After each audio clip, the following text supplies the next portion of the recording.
রাত 1টা বাজে আর আমি এখনো পর্যন্ত ছাদে দাঁড়িয়ে আছি। কেন জানি আজকে আর রুমে যেতে মন চাচ্ছে না। রাতের এই পরিবেশটা অনেক ভালো লাগছে, কিন্তু আমার মনের ভিতর কাল বৈশাখী ঝড় বয়ে যাচ্ছে। নিজের মনের কষ্টটা আজ কাউকে বলতে পারছি না। হঠাৎ পিছন থেকে কে যেন ডাক দিল। চোখের পানিগুলো মুছে পিছনে তাকিয়ে দেখে আব্বু দাঁড়িয়ে আছে। আব্বু আমার সামনে এসে বলতে লাগলো, নিলয়, তুই এখন এখানে দাঁড়িয়ে আছিস কেন? যা, তোর রুমে যা। মেয়েটা সেই কখন থেকে তোর রুমে একা বসে আছে। আমার কাঁধে হাত রেখে বলল, যাচ্ছি। আমি যেই আসতে যাব আব্বু আবার বলল, দেখ বাবা, মেয়েটা অনেক ভালো, ও তোকে অনেক সুখে রাখবে। আমি কিছু বললাম না, কারণ কিছু বলার মতো ভাষা নেই। তাই একটা শুকনো হাসি দিয়ে ছাদ থেকে নেমে রুমে চলে আসলাম। দরজার সামনে দাঁড়িয়ে আছি আর ভাবছি আজকে কি থেকে কি হয়ে গেল। একটা দীর্ঘ নিঃশ্বাস ছেড়ে রুমের দরজা খুলে ভিতরে আসলাম। রুমের লাইট অফ করা ছিল, তাই লাইট অন করে যে খাটের দিকে তাকালাম, তেমনি আমার পা কাঁপাকাঁপি শুরু হয়ে গেল। কারণ যে মেয়ের সাথে আমার বিয়ে হয়েছে, সে মেয়েটা খাটে বসে এক পায়ের উপর আরেক পা রেখে ডান হাতে একটা রিভলভার নিয়ে বসে আছে, আর রিভলভারটা আমার দিকে মুখ করে ধরে আছে। আমার অবস্থা একেবারে খারাপ হয়ে গেছে। তবুও ভয়ে জিজ্ঞেস করলাম, আপনি এটা কই পাইছেন? এটা আমার। মানে? আর এই রিভলভারটা নিয়ে এসেছি তোমাকে মারার জন্য। আমি আপনাকে কি করেছি যে আপনি আমাকে মারবেন? তুমি এতক্ষণ কোথায় ছিলে? ছাদে ছিলাম। কার সাথে ছিলে? কারোর সাথে না, একা ছিলাম। আচ্ছা যাও, ফ্রেশ হয়ে আসো, ঘুমাবো। আপনি ঘুমিয়ে যান, আমার একটু কাজ আছে। ওই, তোর কি কাজ এত রাতে? হ্যাঁ, আমি বলেছি না ফ্রেশ হয়ে আসতে? তাড়াতাড়ি যা, না হলে এই বন্দুক দিয়ে গুলি করে তোর খুলি উড়িয়ে দেব। এত সুন্দর ঝাড়ি খেয়ে আমি এক দৌড়ে ওয়াশরুমে চলে আসলাম। ওয়াশরুমে এসে ফ্রেশ হয়ে বাইরে আসতেই দেখলাম মেয়েটা এখনো সেইভাবেই বসে আছে। আমাকে দেখেই বলল, আজকে কি সেখানেই দাঁড়িয়ে থাকবে নাকি ঘুমাবেও? আমি কিছু না বলে খাট থেকে আমার বালিশটা নিয়ে ফ্লোরে যেই শুতে যাব, তেমনি মেয়েটা বলল, কি ব্যাপার, তুমি নিচে শুইতেছো কেন? তাহলে কোথায় ঘুমাবো? কেন, খাটে কি জায়গা নেই? না মানে ওই, কি না মানে করছো? তাড়াতাড়ি খাটে শুয়ে পড়ো। না, আপনি উপরে শুয়ে পড়ুন, আমি নিচে শুইতে পারবো। ওই, তোকে বলছি না আমার কথার উপরে কোনো কথা বলবি না। এখন তাড়াতাড়ি খাটে এসে শুয়ে পড়ো, না হলে এইটা তো দেখছই। আমি আর কিছু না বলে খাটের উপরে উঠে একপাশে হয়ে শুয়ে পড়লাম। হঠাৎ মেয়েটা আমার হাত ধরে টেনে আমার বুকের উপরে শুয়ে পড়ল। আচ্ছা, আপনি বালিশ থাকতে আমার বুকের উপর শুইলেন কেন? এখন থেকে তোমার বুকটা আমার বালিশ, এখন থেকে এখানেই ঘুমাবো। কেন, তোমার কোনো সমস্যা আছে? না, কোনো সমস্যা নেই। কিছু সময় নিরাপত্তা পালন করে হঠাৎ আমি বললাম, আপনাকে একটা প্রশ্ন করি। বলো। আপনার নাম কি? মেয়েটা আমার বুক থেকে মাথা তুলে ড্যাব ড্যাব করে তাকিয়ে বলল, তুমি কি আমার নাম জানো না? না। আমার নাম জান্নাতুল হাসানুল রোজা। অনেক সুন্দর নাম আপনার। আচ্ছা, আপনি আমার থেকে কয় বছরের বড় হবেন? বেশি না, 5 বছরের বড় হব। আমার থেকে 5 বছরের বড় আপনি? আচ্ছা, আপনি কি কখনো রিলেশন করেননি? না, ইসলাম ধর্মে বলা হয়েছে প্রত্যেক মেয়ের উচিত শুধু তার স্বামীকে ভালোবাসার। তাই আমি কোনো রিলেশনে জড়াইনি। আর একটা কথা, আমাকে আপনি বলবা না, তুমি করে বলবা, ঠিক আছে? এখন ঘুমাও, অনেক রাত হয়ে গেছে, সকালে উঠে আবার নামাজ পড়তে হবে। এই কথা বলে আবার বুকে মাথা রেখে শুয়ে পড়ল। রোজা আমার বুকে মাথা রেখে ঘুমিয়ে পড়ল। অল্প কিছু সময়ের মধ্যে আমিও ঘুমিয়ে পড়লাম। সকালে এমন মনে হচ্ছে কে যেন আমাকে ধাক্কা দিচ্ছে। চোখ খুলে দেখি একটা পরীর মতো দেখতে একটা মেয়ে আমার সামনে বসে আছে। আমার ঘুম যেন 1 সেকেন্ডের মধ্যে হাওয়া হয়ে গেল। হঠাৎ রোজা বলল, এই কি হলো, এমন ড্যাব ড্যাব করে কি দেখছো? না মানে, এত সকালে ডাক দিলেন কেন? এখন উঠে তাড়াতাড়ি গোসল করে মসজিদে নামাজ পড়তে যাও। এত সকালে কেউ গোসল করে নাকি? রোজা খাটের কর্নার থেকে বন্দুকটা নিয়ে আমার মাথায় ধরে বলল, কি বললি, আবার বলতো? কি? আমি কি বললাম? আমি যাচ্ছি গোসল করে নামাজ পড়তে। খাট থেকে নেমে দৌড়ে ওয়াশরুমে চলে আসলাম। ফ্রেশ হয়ে মসজিদে নামাজ পড়তে চলে আসলাম। নামাজ পড়ে মসজিদ থেকে বের হলাম। বাইরে পরিবেশটা অনেক ভালো লাগছে। আজকে অনেকদিন পর আবার ফজরের নামাজ পড়লাম। বেশি দেরি না করে বাসায় চলে আসলাম, কারণ আমার অনেক ঘুম পাচ্ছে। বাসায় এসে দেখলাম রোজা মাত্র নামাজ শেষ করলো। আমাকে দেখে বলল, তুমি একটু বসো, আমি জামাটা পাল্টে নেই, তারপর দুজনে একসাথে জগিং করতে যাব। আমি এখন ঘুমাবো। আপনার যদি কোথাও যেতে মনে চায় আপনি যেতে পারেন। ঠিক আছে জানদো, তুমি একটু অপেক্ষা করো, আমি ড্রেস চেঞ্জ করে আসি, তারপর তোমাকে দেখছি। আমিও আর বসে না থেকে শুয়ে পড়লাম। হঠাৎ রোজা ওয়াশরুম থেকে বের হয়ে দেখলো আমি শুয়ে পড়ছি। ও আর কোনো কথা না বলে খাটের কর্নার থেকে রিভলভারটা নিয়ে আমার পেটে খোঁচা দিচ্ছে। আমি একটু বিরক্তি নিয়ে চোখ খুলে দেখি রোজা আমার সামনে বসে রিভলভার দিয়ে আমাকে খোঁচাচ্ছে। আমি এক লাফে খাট থেকে নেমে কিছুটা দূরে গিয়ে দাঁড়িয়ে বললাম, আচ্ছা আপনার সমস্যা কি? হ্যাঁ, কিছু একটা হইলে আপনি এই বন্দুকটা দেখে ভয় দেখান। আপনার সমস্যা কি বলেন তো? ফালতু মেয়ে যত সব। রোজা কিছু না বলে রুম থেকে চলে গেল। আমি বেলকনিতে চলে আসলাম। কেন জানি মনের ভিতরে খারাপ লাগতেছে। মেয়েটাকে একটু বেশি বলে ফেলেছি মনে হয়। বেলকনিতে বসে এগুলো ভাবছিলাম। হঠাৎ রোজা আমার পাশে এসে বসলো। আমি অদ্ভুত দৃষ্টিতে ওর দিকে তাকিয়ে আছি, কারণ কিছুক্ষণ আগে আমি এই মেয়েকে এত কথা বললাম, আর এই মেয়ে এখন হাসি খুশি হয়ে আমার পাশে বসে কফি খাচ্ছে। আমাকে এভাবে ওর দিকে তাকিয়ে থাকতে দেখে রোজা ওর কফির মুখটা আমার দিকে বাড়িয়ে দিল। নাও তাড়াতাড়ি কফিটা খেয়ে নাও, না হলে ঠান্ডা হয়ে যাবে। না, আমার এখন কফি খাওয়ার মুড নেই। ওই তোরে খাইতে কইছি না, তুই আমার উপর আবার কথা বলতেছিস কেন? না মানে, ওই কি মানে, কফি খাবি নাকি গুলি খাবি? আমি কিছু না বলে রোজার হাত থেকে কফির মগটা নিয়ে নিলাম। রোজা মুচকি এসে বলল, আমার শোনাটা। আমি কিছু না বলে কফি খাচ্ছি। হঠাৎ আমি বললাম, সরি। কিসের জন্য? না মানে, কিছুক্ষণ আগে তোমার সাথে খারাপ ব্যবহার করেছিলাম, তাই সরি। না, আমি কিছুই মনে করিনি। কি অদ্ভুত মেয়ে, এত জোরে ধমক দিলাম আর এই মেয়ে বলছে কিছুই না। রোজা আমার সাথে চেপে বসলো। আমি যে উঠতে যাব তেমনি রোজা আমাকে টান মেরে বসিয়ে বলল, ওই কোথায় যাচ্ছ? রুমে।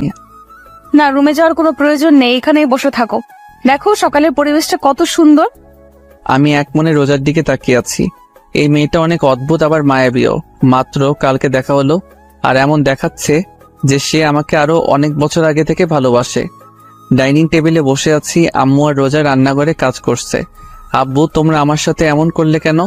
আব্বু আর নেহা চোখ বড় বড় করে তাকিয়ে আছে। হঠাৎ আব্বু বলল, আমি আবার তোর সাথে কি করলাম? কিছু জানো না তাই না? আরে কি হয়েছে বলবি তো? তোমরা আমার থেকে 5 বছর বড়। এক মেয়েকে আমার সাথে বিয়ে দিয়েছো, কেন করলে আমার সাথে এমন? শোন নীল, বাবা মা সন্তানের জন্য যা করে তা ভালোর জন্য করে। দেখিস তুইও রোজার সাথে সুখী থাকবি। আব্বু, আমি আরেকজনকে ভালোবাসি, আর আমি এই বিয়ে মানি না। ভাইয়া, কি বলছিস তুই? পাগল হয়ে গেলি নাকি? দেখো নীল, বিয়ে কোনো ছেলে খেলা না, বুঝলে? রোজ এখন থেকে তোমার বউ, এটা ভুলে যেও না। আমি এই বিয়ে মানি না, আর আমি বললাম তো আমি আরেকজনকে ভালোবাসি। তুমি যে মেয়েকে ভালোবাসো সেই মেয়ে একটা বাজে মেয়ে। রাস্তায় রাস্তায় ছেলেদের সাথে চলাফেরা করে, ও তোমাকে নিয়ে খেলছে। আর আমি কিছু বলতে যাব ঠিক সে সময় আম্মু আর রোজা রান্নাঘর থেকে নাস্তা তৈরি করে নিয়ে আসলো। রোজা এসে আমার পাশে বসলো। সবাই একসাথে নাস্তা খাওয়া শুরু করলাম। সবাই কথা বলতেছে, কিন্তু আমি কোনো কথা বলতেছি না, কারণ আমার তাদের সাথে কথা বলার কোনো মুড নাই। তাই আমি আমার মতো খেয়ে বাইরে চলে আসলাম। আমি আড্ডাখানায় আসতেই আমার বন্ধুরা নাইম, তানভীর, সাকিব চায়ের দোকানে বসে আছে। ওদের সামনে আসতেই, কিরে, কালকে আমাদের কিছু না বলেই ভার্সিটি থেকে এইভাবে চলে আসছিলি কেন? না মানে পরিবারের একটু সমস্যা হয়েছিল তাই আর কি। আচ্ছা, রিয়ার সাথে কি তোর কোনো কথা হয় নাই? কাল থেকে ও আমাদের কল দিচ্ছে তোর কথা জিজ্ঞেস করার জন্য, আর আমরাও তোকে কল দিলাম, কিন্তু তোর ফোন বন্ধ দেখাচ্ছে। কালকে রাগের মাথায় মোবাইল ভেঙে ফেলেছিলাম। না মানে মোবাইলে চার্জ ছিল না হয়তো। আচ্ছা, আগে এটা বল, তোরা আজকে আমাকে এত কথা জিজ্ঞেস করছিস কেন? না মানে, তুই তো কোনোদিন এমন করিসনি তাই। আচ্ছা বাদ দে, ওদের সাথে আর কিছু সময় আড্ডা দিতে দিতে দুপুর হয়ে গেল। যখন নামাজ পড়ে বাসায় আসলাম, বাসায় আসতেই আমি আমার মোবাইলটা খুঁজতেছি, কিন্তু কোনো জায়গায় পাইনি। শেষমেশ আর না পেরে নেহার রুমে আসলাম। নেহার রুমে এসে দেখি ও পড়তেছে। আমি ওর রুমের ভিতরে ঢুকে ওর সামনে গিয়ে ওর মাথায় আস্তে একটা থাপ্পড় মারলাম। নেহা পড়া বাদ দিয়ে রাগী লোক নিয়ে আমার দিকে তাকালো। কি চাই? কালকে যে আমি আমার মোবাইলটা ভেঙেছিলাম, ওটা তো কালকে আমার রুমেই ছিল, কিন্তু এখন পাচ্ছি না। বল না, তুই কি কিছু জানিস নাকি? বললে আমি কি পাবো? তোর কি লাগবো? বেশি কিছু না, বিকেলে ঘুরতে নিয়ে যেতে হবে। ঠিক আছে, এখন বল। ভাবির কাছে। আর তোর ভাবি এখন কোথায়?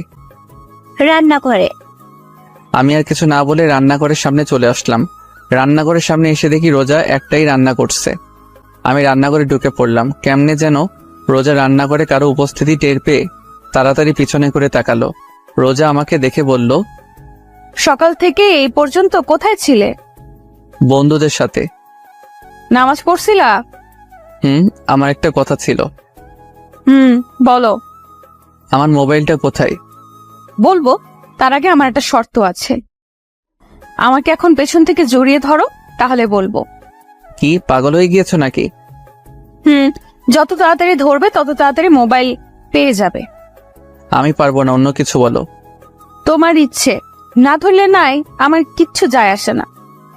কেউ এসে গেলে খারাপ হয়ে যাবে। ওই কে কি বললো? হ্যাঁ, তুই কি অন্য কোনো মেয়েকে জড়িয়ে ধরবি যে কেউ দেখলে খারাপ ভাববে?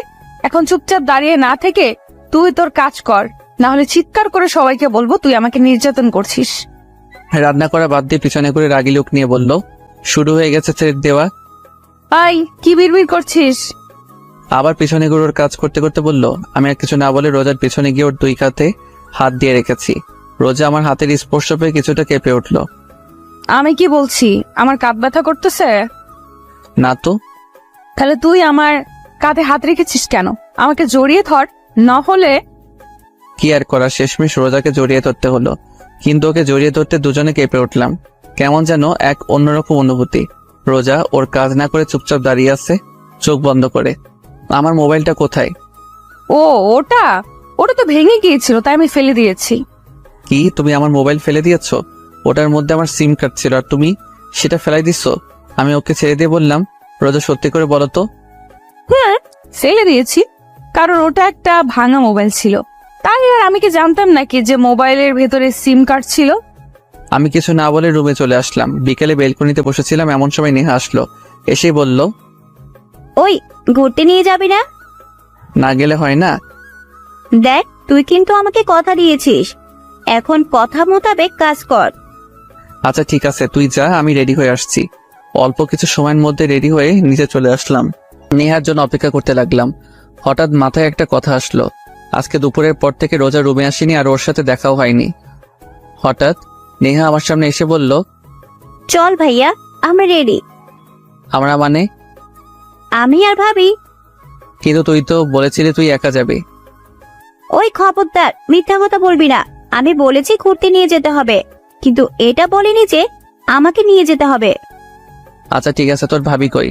নেহা চোখ দিয়ে ইশারা করে সাইডে দেখতে বললো। আমি সাইডে তাকাতেই অবাক, কারণ রোজা একটা নীল রঙের শাড়ি পরেছে, আর এই শাড়িতে ওকে অনেক সুন্দর লাগছে।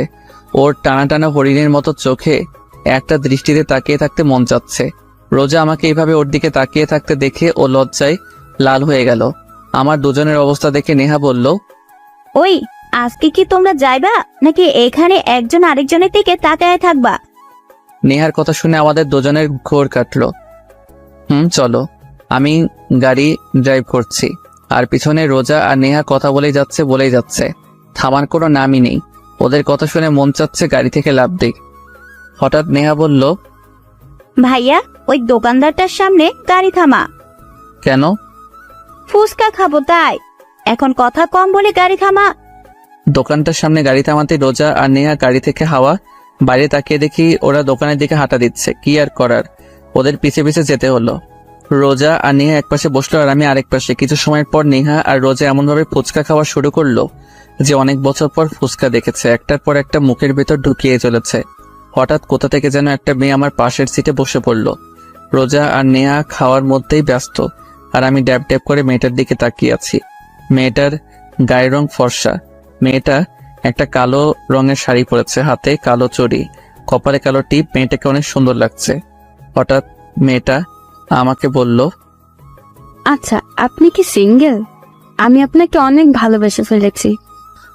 আমি রোজা নেহার দিকে তাকিয়ে দেখি নেহা ফুচকা না খেয়ে ড্যাব ড্যাব করে মেয়েটার দিকে তাকিয়ে আছে, কিন্তু রোজা চুপচাপ ফুচকা খেয়ে যাচ্ছে। আমি পুরো অবাক হয়ে গেলাম।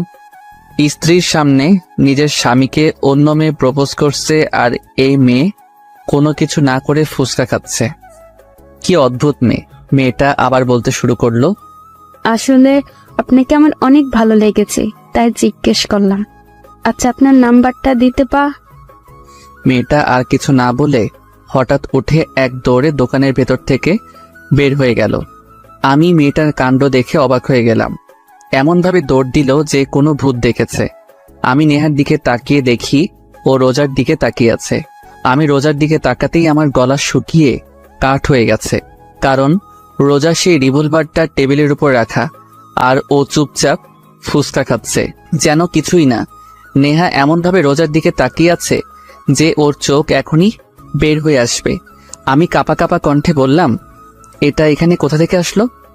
ভাবি তার ব্যাগ থেকে বের করলো। রোজা নেহার আর আমার অবস্থা দেখে হেসে উঠল। নেহার কানে কানে কি যেন বলল। হঠাৎ নেহা চিৎকার করে বলে উঠল, সিরিয়াসলি? ও জানে। না। বলেই ওরা দুজন আমাকে দেখে হেসে গড়াগড়ি খাচ্ছে। আমার অবস্থা খারাপ। তাড়াতাড়ি করে এক গ্লাস পানি খেলাম, বিল দিয়ে এসে গাড়িতে বসলাম। আমি গাড়ি ড্রাইভ করছি আর ওরা দুজন কি নিয়ে যেন হাসাহাসি খাচ্ছে। আচ্ছা, তুমি কি সবসময় তোমার সাথে এই রিভলভারটা নিয়ে চলাফেরা করো? ভয় করে না? যেমন? যদি কোনোদিন তোমার কাছে বন্দুক দেখে পুলিশ তোমাকে ধরে নিয়ে যায়? আমার কথা শুনে ওরা দুজন আবার হাসতে হাসতে গড়াগড়ি খাচ্ছে। আরো কিছু সময় ঘোরাঘুরি করে রাতে বাসায় আসলাম। রাতে রোজা ওয়াশরুমে গেছে। এই সুযোগে আমি রুমে থেকে বের হয়ে নেহার রুমের সামনে আসলাম। ওর রুমে এসে দেখি ও মোবাইল চালাচ্ছে। নেহা আমাকে ওর রুমে দেখে মোবাইল চালানোর বাদ দিয়ে বলল, ভাইয়া তুই কিছু বলবি? তোকে একটা কথা জিজ্ঞেস করার ছিল। বল।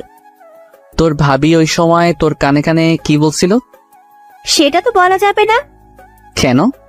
এটা ভাবি আর আমার সিক্রেট। তাই তোকে বলা যাবে না। আর অন্যের পার্সোনাল ব্যাপার জানতে তো লজ্জা করে না? নেহার কথা শুনে আমি আহত দৃষ্টিতে ওর দিকে তাকিয়ে আছি। আমার বোন মির্জাফর আর আমি জানতাম না। হঠাৎ পিছন থেকে রোজা বলে উঠল, একদম ঠিক কথা বলেছো নেহা। বলেই নেহার পাশে গিয়ে দাঁড়ালো। আমি রোজার দিকে রাগে দৃষ্টিতে তাকালাম আর কিছু না বলে রুম থেকে বের হয়ে ছাদে গিয়ে দাঁড়ালাম। কিছু সময় পর রোজাও আমার পাশে এসে দাঁড়ালো। আমি রোজার দিকে তাকিয়ে আছি। ওকে অনেক মায়াবী লাগছে। মেয়েটাকে বোঝা প্রচুর মুশকিল। এমন মনে হয় মেয়েটার মনে অনেক রহস্য লুকানো। হঠাৎ রোজা বলল, রাতের এই পরিবেশটা অনেক ভালো লাগে, তাই না? রোজার দিকে তাকিয়ে বললাম, জানো, আমার একটা ফ্রেন্ড ছিল, ওর সাথে সবকিছু শেয়ার করতাম। প্রতিদিন রাতে ওর সাথে ছাদে বসে অনেক আড্ডা দিতাম। ওকে ছাড়া আমার একদিনও ভালো লাগতো না। কিন্তু এইটুকু বলে রোজা কাঁদতে কাঁদতে ফ্লোরে বসে পড়ল। ও এমনভাবে কান্না করছে যে ও ওর জীবন থেকে বেশ মূল্যবান কিছু হারিয়ে ফেলেছে। ওর এইভাবে কান্না কেন যেন আমার আর সহ্য হচ্ছে না। বুকের ভিতর কেমন যেন লাগছে। আমি রোজার পাশে বসে ওর কাঁধে হাত রাখলাম। কি হয়েছিল সেই দিন? আর তুমি এমনভাবে কান্না করছো কেন? রোজা কিছু না বলে আমাকে আষ্টে পৃষ্ঠে জড়িয়ে ধরল আর আরো জোরে কান্না করতে লাগলো। কান্না করতে করতে হঠাৎ রোজা বলল, আমার একটা কথা রাখবে? বলো। কখনো আমাকে একা ছেড়ে চলে যাবে না তো? রোজার কথা শুনে আমি চুপ হয়ে গেলাম। ওর এই প্রশ্নের জবাব কি দিব সেই উত্তর আমার কাছে নেই। কি হলো, বলো না। তুমি কি কখনো আমাকে ছেড়ে চলে যাবে? আমি চোখের পানি কেন যেন আমার সহ্য হচ্ছে না। কেন যেন ওর প্রতি কোনো এক মায়া সৃষ্টি হচ্ছে। ওর কান্না মাখা মুখ দেখে আমি বলে উঠলাম, না, কোনো দিনও তোমাকে ছেড়ে যাব না। সব সময় তোমার পাশে থাকবো। রোজা কিছু না বলে আমার বুকে মাথা রেখে বসে থাকলো। আর আমি ভাবতে লাগলাম, আমি তো অন্য কাউকে ভালোবাসি, তাহলে রোজাকে এই কথা কিভাবে বলতে পারলাম? রোজা, এই প্রথম আমি রোজার নাম বলে ডাক দিলাম। রোজা।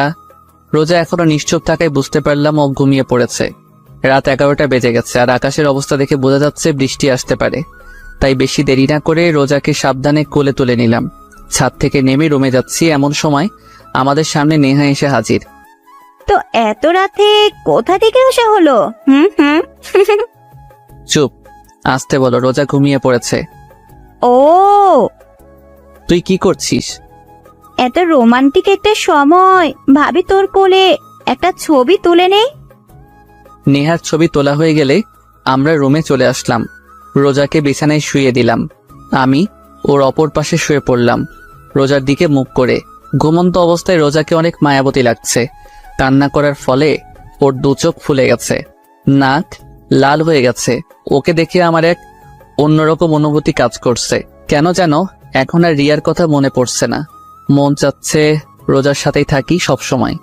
এইসব ভাবতে ভাবতে কখন যে ঘুমিয়ে পড়লাম মনে নেই। সকালে ঘুম থেকে উঠে দেখলাম রোজা আমার বুকের উপরে মাথা রেখে গুটিসুটি মেরে শুয়ে আছে। রোজাকে বুকের উপর থেকে সরিয়ে একপাশে শুয়ে দিলাম। আমি উঠে ওয়াশরুমে চলে আসলাম। কিছু সময় পর ফ্রেশ হয়ে নিচে আসলাম। কি রে, রোজা কোথায়? ও ঘুমাচ্ছে।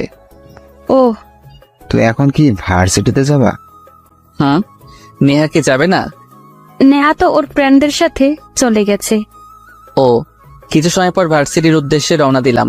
কিছু সময়ের মধ্যে ভার্সিটি পৌঁছে গেলাম। ভার্সিটির ভিতর ঢুকতেই কোথা থেকে যেন রিয়া দৌড়ে এসে আমাকে জড়িয়ে ধরলো আর বলতে লাগলো, ওই কালকে কোথায় ছিলে আর তোমার মোবাইল বন্ধ কেন? রিয়ার এইভাবে জড়িয়ে ধরা আমার কেন যেন ভালো লাগছে না। ওকে এক ঝটকায় নিজের থেকে ছাড়িয়ে নিয়ে বললাম, একটু প্রবলেম হয়েছিল তাই আর কি। তো আমি কি কিছু হেল্প করতে পারবো নাকি? না, দরকার নেই, এখন চলো ক্লাসে যাই। না, আজকে গল্প করব, চলো। না, আমার এখন গল্প করার কোনো মুড নেই। না, তোমাকে বলছি না, এখন গল্প করব, চলো। আমি রিয়ার হাত থেকে আমার হাত এক টান দিয়ে ছাড়িয়ে নিয়ে বললাম, এত বায়না করো কেন? আমি বললাম না আমার এখন তোমার সাথে গল্প করার মুড নেই। সরি। রিয়া কিছু না বলে সেখান থেকে চলে গেল।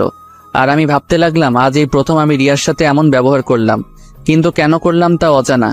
অনেক সময় খোঁজার পর এক ক্যাম্পাসের এক কোনো আম গাছের নিচে বসে আছে। আমি রিয়ার সামনে গিয়ে দাঁড়ালাম। অনেকক্ষণ হয়ে গেল কিন্তু রিয়া এখনো পর্যন্ত নিচের দিকে তাকিয়ে আছে। আমি আর না পেরে রিয়ার সামনে বসে পড়লাম। সরি বললাম তো। আমার আপনার সরি লাগবে না, আপনি এখন আসতে পারেন।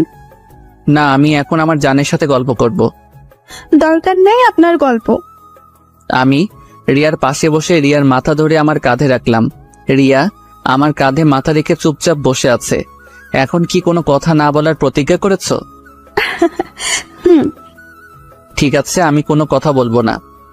আমার সোনাটা কি রাগ করেছে? রিয়ার মুখের কথা শুনে আমার রোজার কথা মনে পড়ে গেল। ওই মেয়ে এখন কি যেন করছে। হঠাৎ রিয়া হালকা ধাক্কা দিয়ে বলল, কি হলো, কি ভাবছো? না কিছু, রিয়ার সাথে গল্প করছি। হঠাৎ ক্যাম্পাসে পুলিশের গাড়ি ঢুকলো। ক্যাম্পাসের সবাই গাড়ির দিকে তাকিয়ে আছে। হঠাৎ পুলিশের গাড়ির ভিতর থেকে একজন লোক বের হয়ে আমাদের দিকে আসতে লাগলো। আমি আর রিয়া কিছুটা ভয় পেয়ে গেলাম। লোকটা সামনে এসে বলল, আপনাকে ম্যাডাম ডেকেছে।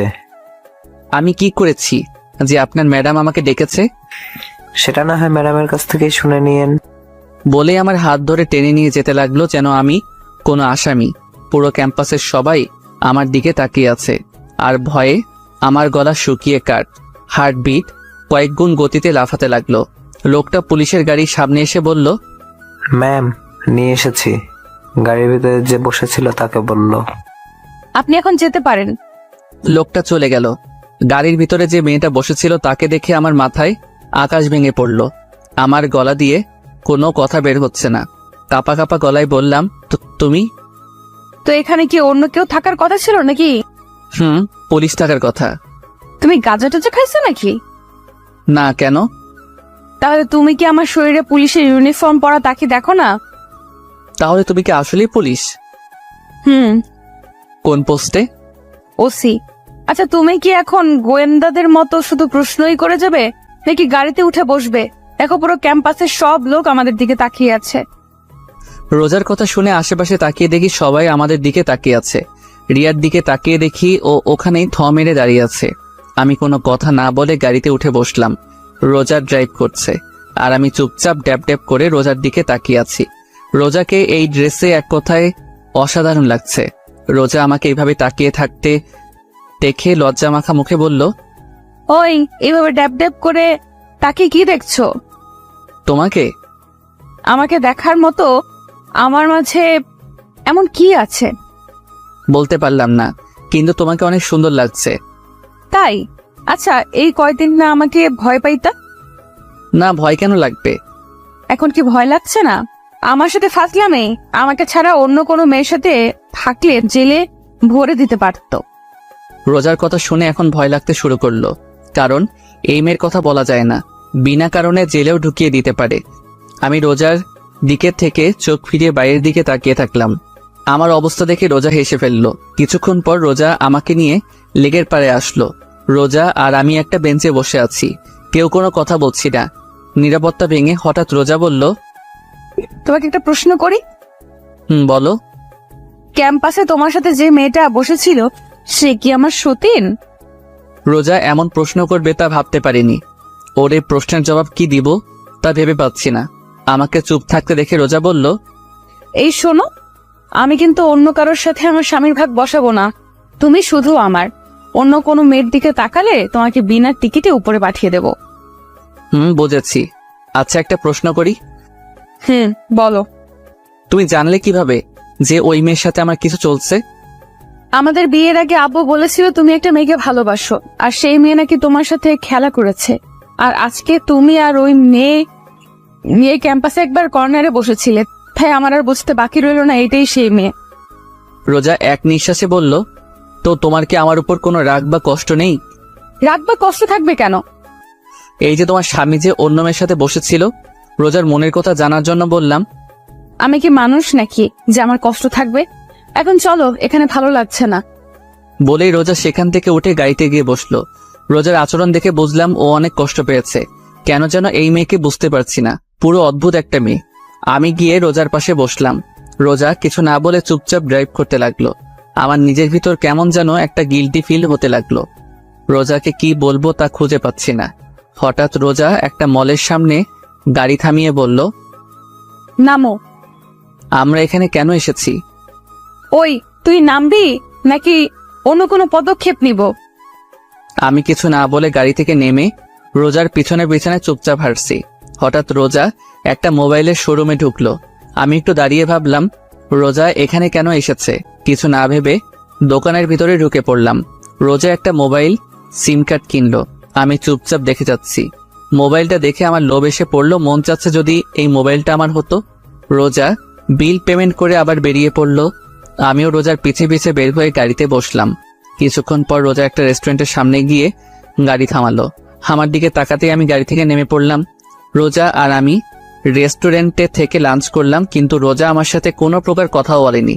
আর একটা লজ্জাজনক কথা, সব পেমেন্ট রোজাই করেছে, কারণ আমি বেকার। কিছু সময় পর দুজনেই বাসায় চলে আসলাম। বাসায় আসতেই আম্মু রোজাকে ডাকলো। রোজা কিছু না বলে রুমে চলে গেল। আম্মু আমাকে দেখে আমার সামনে এসে বলল, কি রে, রোজার আবার কি হলো? কই কিছু না তো। দেখ নীল, আমার সাথে মিথ্যা কথা বলবি না, বল কি হয়েছে? ও আমার সাথে একটু রাগ করেছে, এইটুকুই। আর কি নিয়ে রাগ করেছে? তেমন কিছু না, আমি এখন রুমে গেলাম বলে ওখান থেকে চলে আসলাম। রুমের সামনে এসে দেখি রোজা মার্কেট থেকে যেই মোবাইলটা কিনেছিল সেটা চালাচ্ছে। আমাকে দেখেও না দেখার ভান করে এক মনে মোবাইল চালাতে লাগলো। আমিও কিছু না বলে ওয়াশরুমে চলে গেলাম। ওয়াশরুমে এসে ভাবতে লাগলাম যে ওর রাগ ভাঙানো যায় কিভাবে, কিন্তু কোনো আইডিয়া পেলাম না। ওয়াশরুম থেকে বের হয়ে দেখলাম রোজা আগের মতোই খাটে বসে মোবাইল গোতাচ্ছে। আমি চুপচাপ রোজার পাশে গিয়ে বসে থাকলাম, কিন্তু এই মাইয়ার সেই জায়গায় কোনো খেয়ালই নাই। আমি ড্যাব ড্যাব করে ওর দিকে তাকিয়ে আছি আর ও এক মনে মোবাইলের দিকে। আমি এইবার মাথা নিচু করে বসে রইলাম। হঠাৎ রোজা আমার দিকে ঘুরে বসে একটা মোবাইল বাড়িয়ে দিল। আমি ড্যাব ড্যাব করে ওর দিকে তাকিয়ে আছি। আমাকে এভাবে তাকিয়ে থাকতে দেখেও বলল, এইভাবে তাকানোর কিছুই নেই, তোমার মোবাইল নেই সেই জন্য এটা তোমাকে দিলাম। রোজার দিকে তাকিয়ে মনে মনে বললাম, কিপটুস কিপটা, ও আমাকে ওর পুরনো মোবাইলটা ধরিয়ে দিল। আর আমি ভেবেছিলাম ও আমাকে এই নতুন মোবাইলটা দিবে। আমি মুখ কালো করে রোজার দিকে তাকিয়ে আছি, আর রোজা এই ইমোজির মতো আমার দিকে তাকিয়ে আছে। আমি রোজার হাত থেকে মোবাইলটা নিয়ে নিলাম। হঠাৎ রোজা আমাকে বলল, একটু সামনে এসো, তোমাকে একটা কথা বলার ছিল। আমি রোজার দিকে একটু আগাতেই রোজা বলল, জানো, এই মোবাইলটা আমার অনেক দিন ধরে কেনার শখ ছিল, তাই এটা আমি রেখে দিলাম। আর আমার এই মোবাইলটা যখন পুরাতন হয়ে গেছে, তাই এটা তুমি রেখে দাও। রোজার কথা শুনে আমি হেসে উঠলাম। রোজা আমার দিকে অদ্ভুত দৃষ্টিতে তাকিয়ে আছে। হাসছো কেন? তুমি তোমার মোবাইলটা দিয়ে অনেক বড় উপকার করলা। মানে? তুমি তো আমাকে তোমার মোবাইল দিয়ে দিলে, তাই এখন আর মোবাইল কেনার কোনো প্রয়োজন নেই। আর আব্বু তো জানে যে আমার মোবাইল নেই, আর আব্বুর থেকে মোবাইল কেনার জন্য ফাও টাকা পাবো, বুঝেছো? কিন্তু এই মাইয়া কি পাগল হয়ে গেল নাকি? রোজা হাসতে হাসতে বিছানায় গড়াগড়ি খাচ্ছে, কিন্তু আমি কিছুই বুঝতে পারছি না এখানে হাসার কি আছে।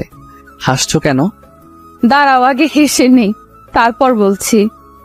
আমি কি কোনো যোগ করেছি? হুম। কি? রোজা একটু হাসি থামিয়ে বলল, তোমার মতে আমি কি আমার টাকা দিয়ে এই মোবাইলটা কিনেছি? হুম। এই মোবাইল কেনার টাকা আব্বু আমাকে দিয়েছে আর বলেছিল তোমাকে একটা ভালো মোবাইল কিনে দিতে। এখন হয়তো বুঝেছো। বলেই আবার হাসতে লাগলো। তোমার আব্বু টাকা দিয়েছিল আমাকে মোবাইল কিনে দিতে? হুম, তোমার আব্বু দিয়েছে। আমি বুকে হাত দিয়ে বিছানায় চিত হয়ে শুয়ে পড়লাম আর বলতে লাগলাম, আমার টাকা আমার মোবাইল অনেক বড় একটা শখ খেয়েছি। আমার অবস্থা দেখে রোজা আমার সামনে এসে বলল, কি হয়েছে তোমার, এমন করছো কেন? আমার টাকা আমার মোবাইল। আচ্ছা, টাকার বদলে অন্য কিছু দিলে হবে নাকি? ওই মোবাইলটা আমাকে দিলে খুশি হতাম। না, তা হবে না, অন্য কিছু লাগলে বলো। না, আমার অন্য আর কিছু লাগবে না। বলে যে উঠতে যাব, রোজা আমার বাম হাত ধরে টান মেরে আবার শুয়ে দিয়ে আমার বুকের উপর উঠে বসলো। ওই কই যাচ্ছ? ও ওয়াশরুমে যাচ্ছিলাম।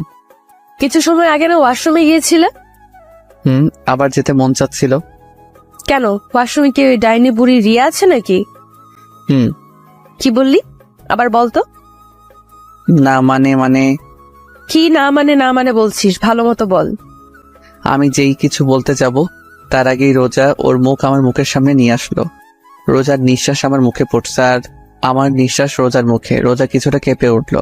ও এক দৃষ্টিতে আমার চোখের দিকে তাকিয়ে আছে। আমি চোখ সরিয়ে নিলাম। যেই রোজাকে সরাতে যাব তার আগেই রোজা আমার ঠোঁটের ওইতে নিয়ে নিল।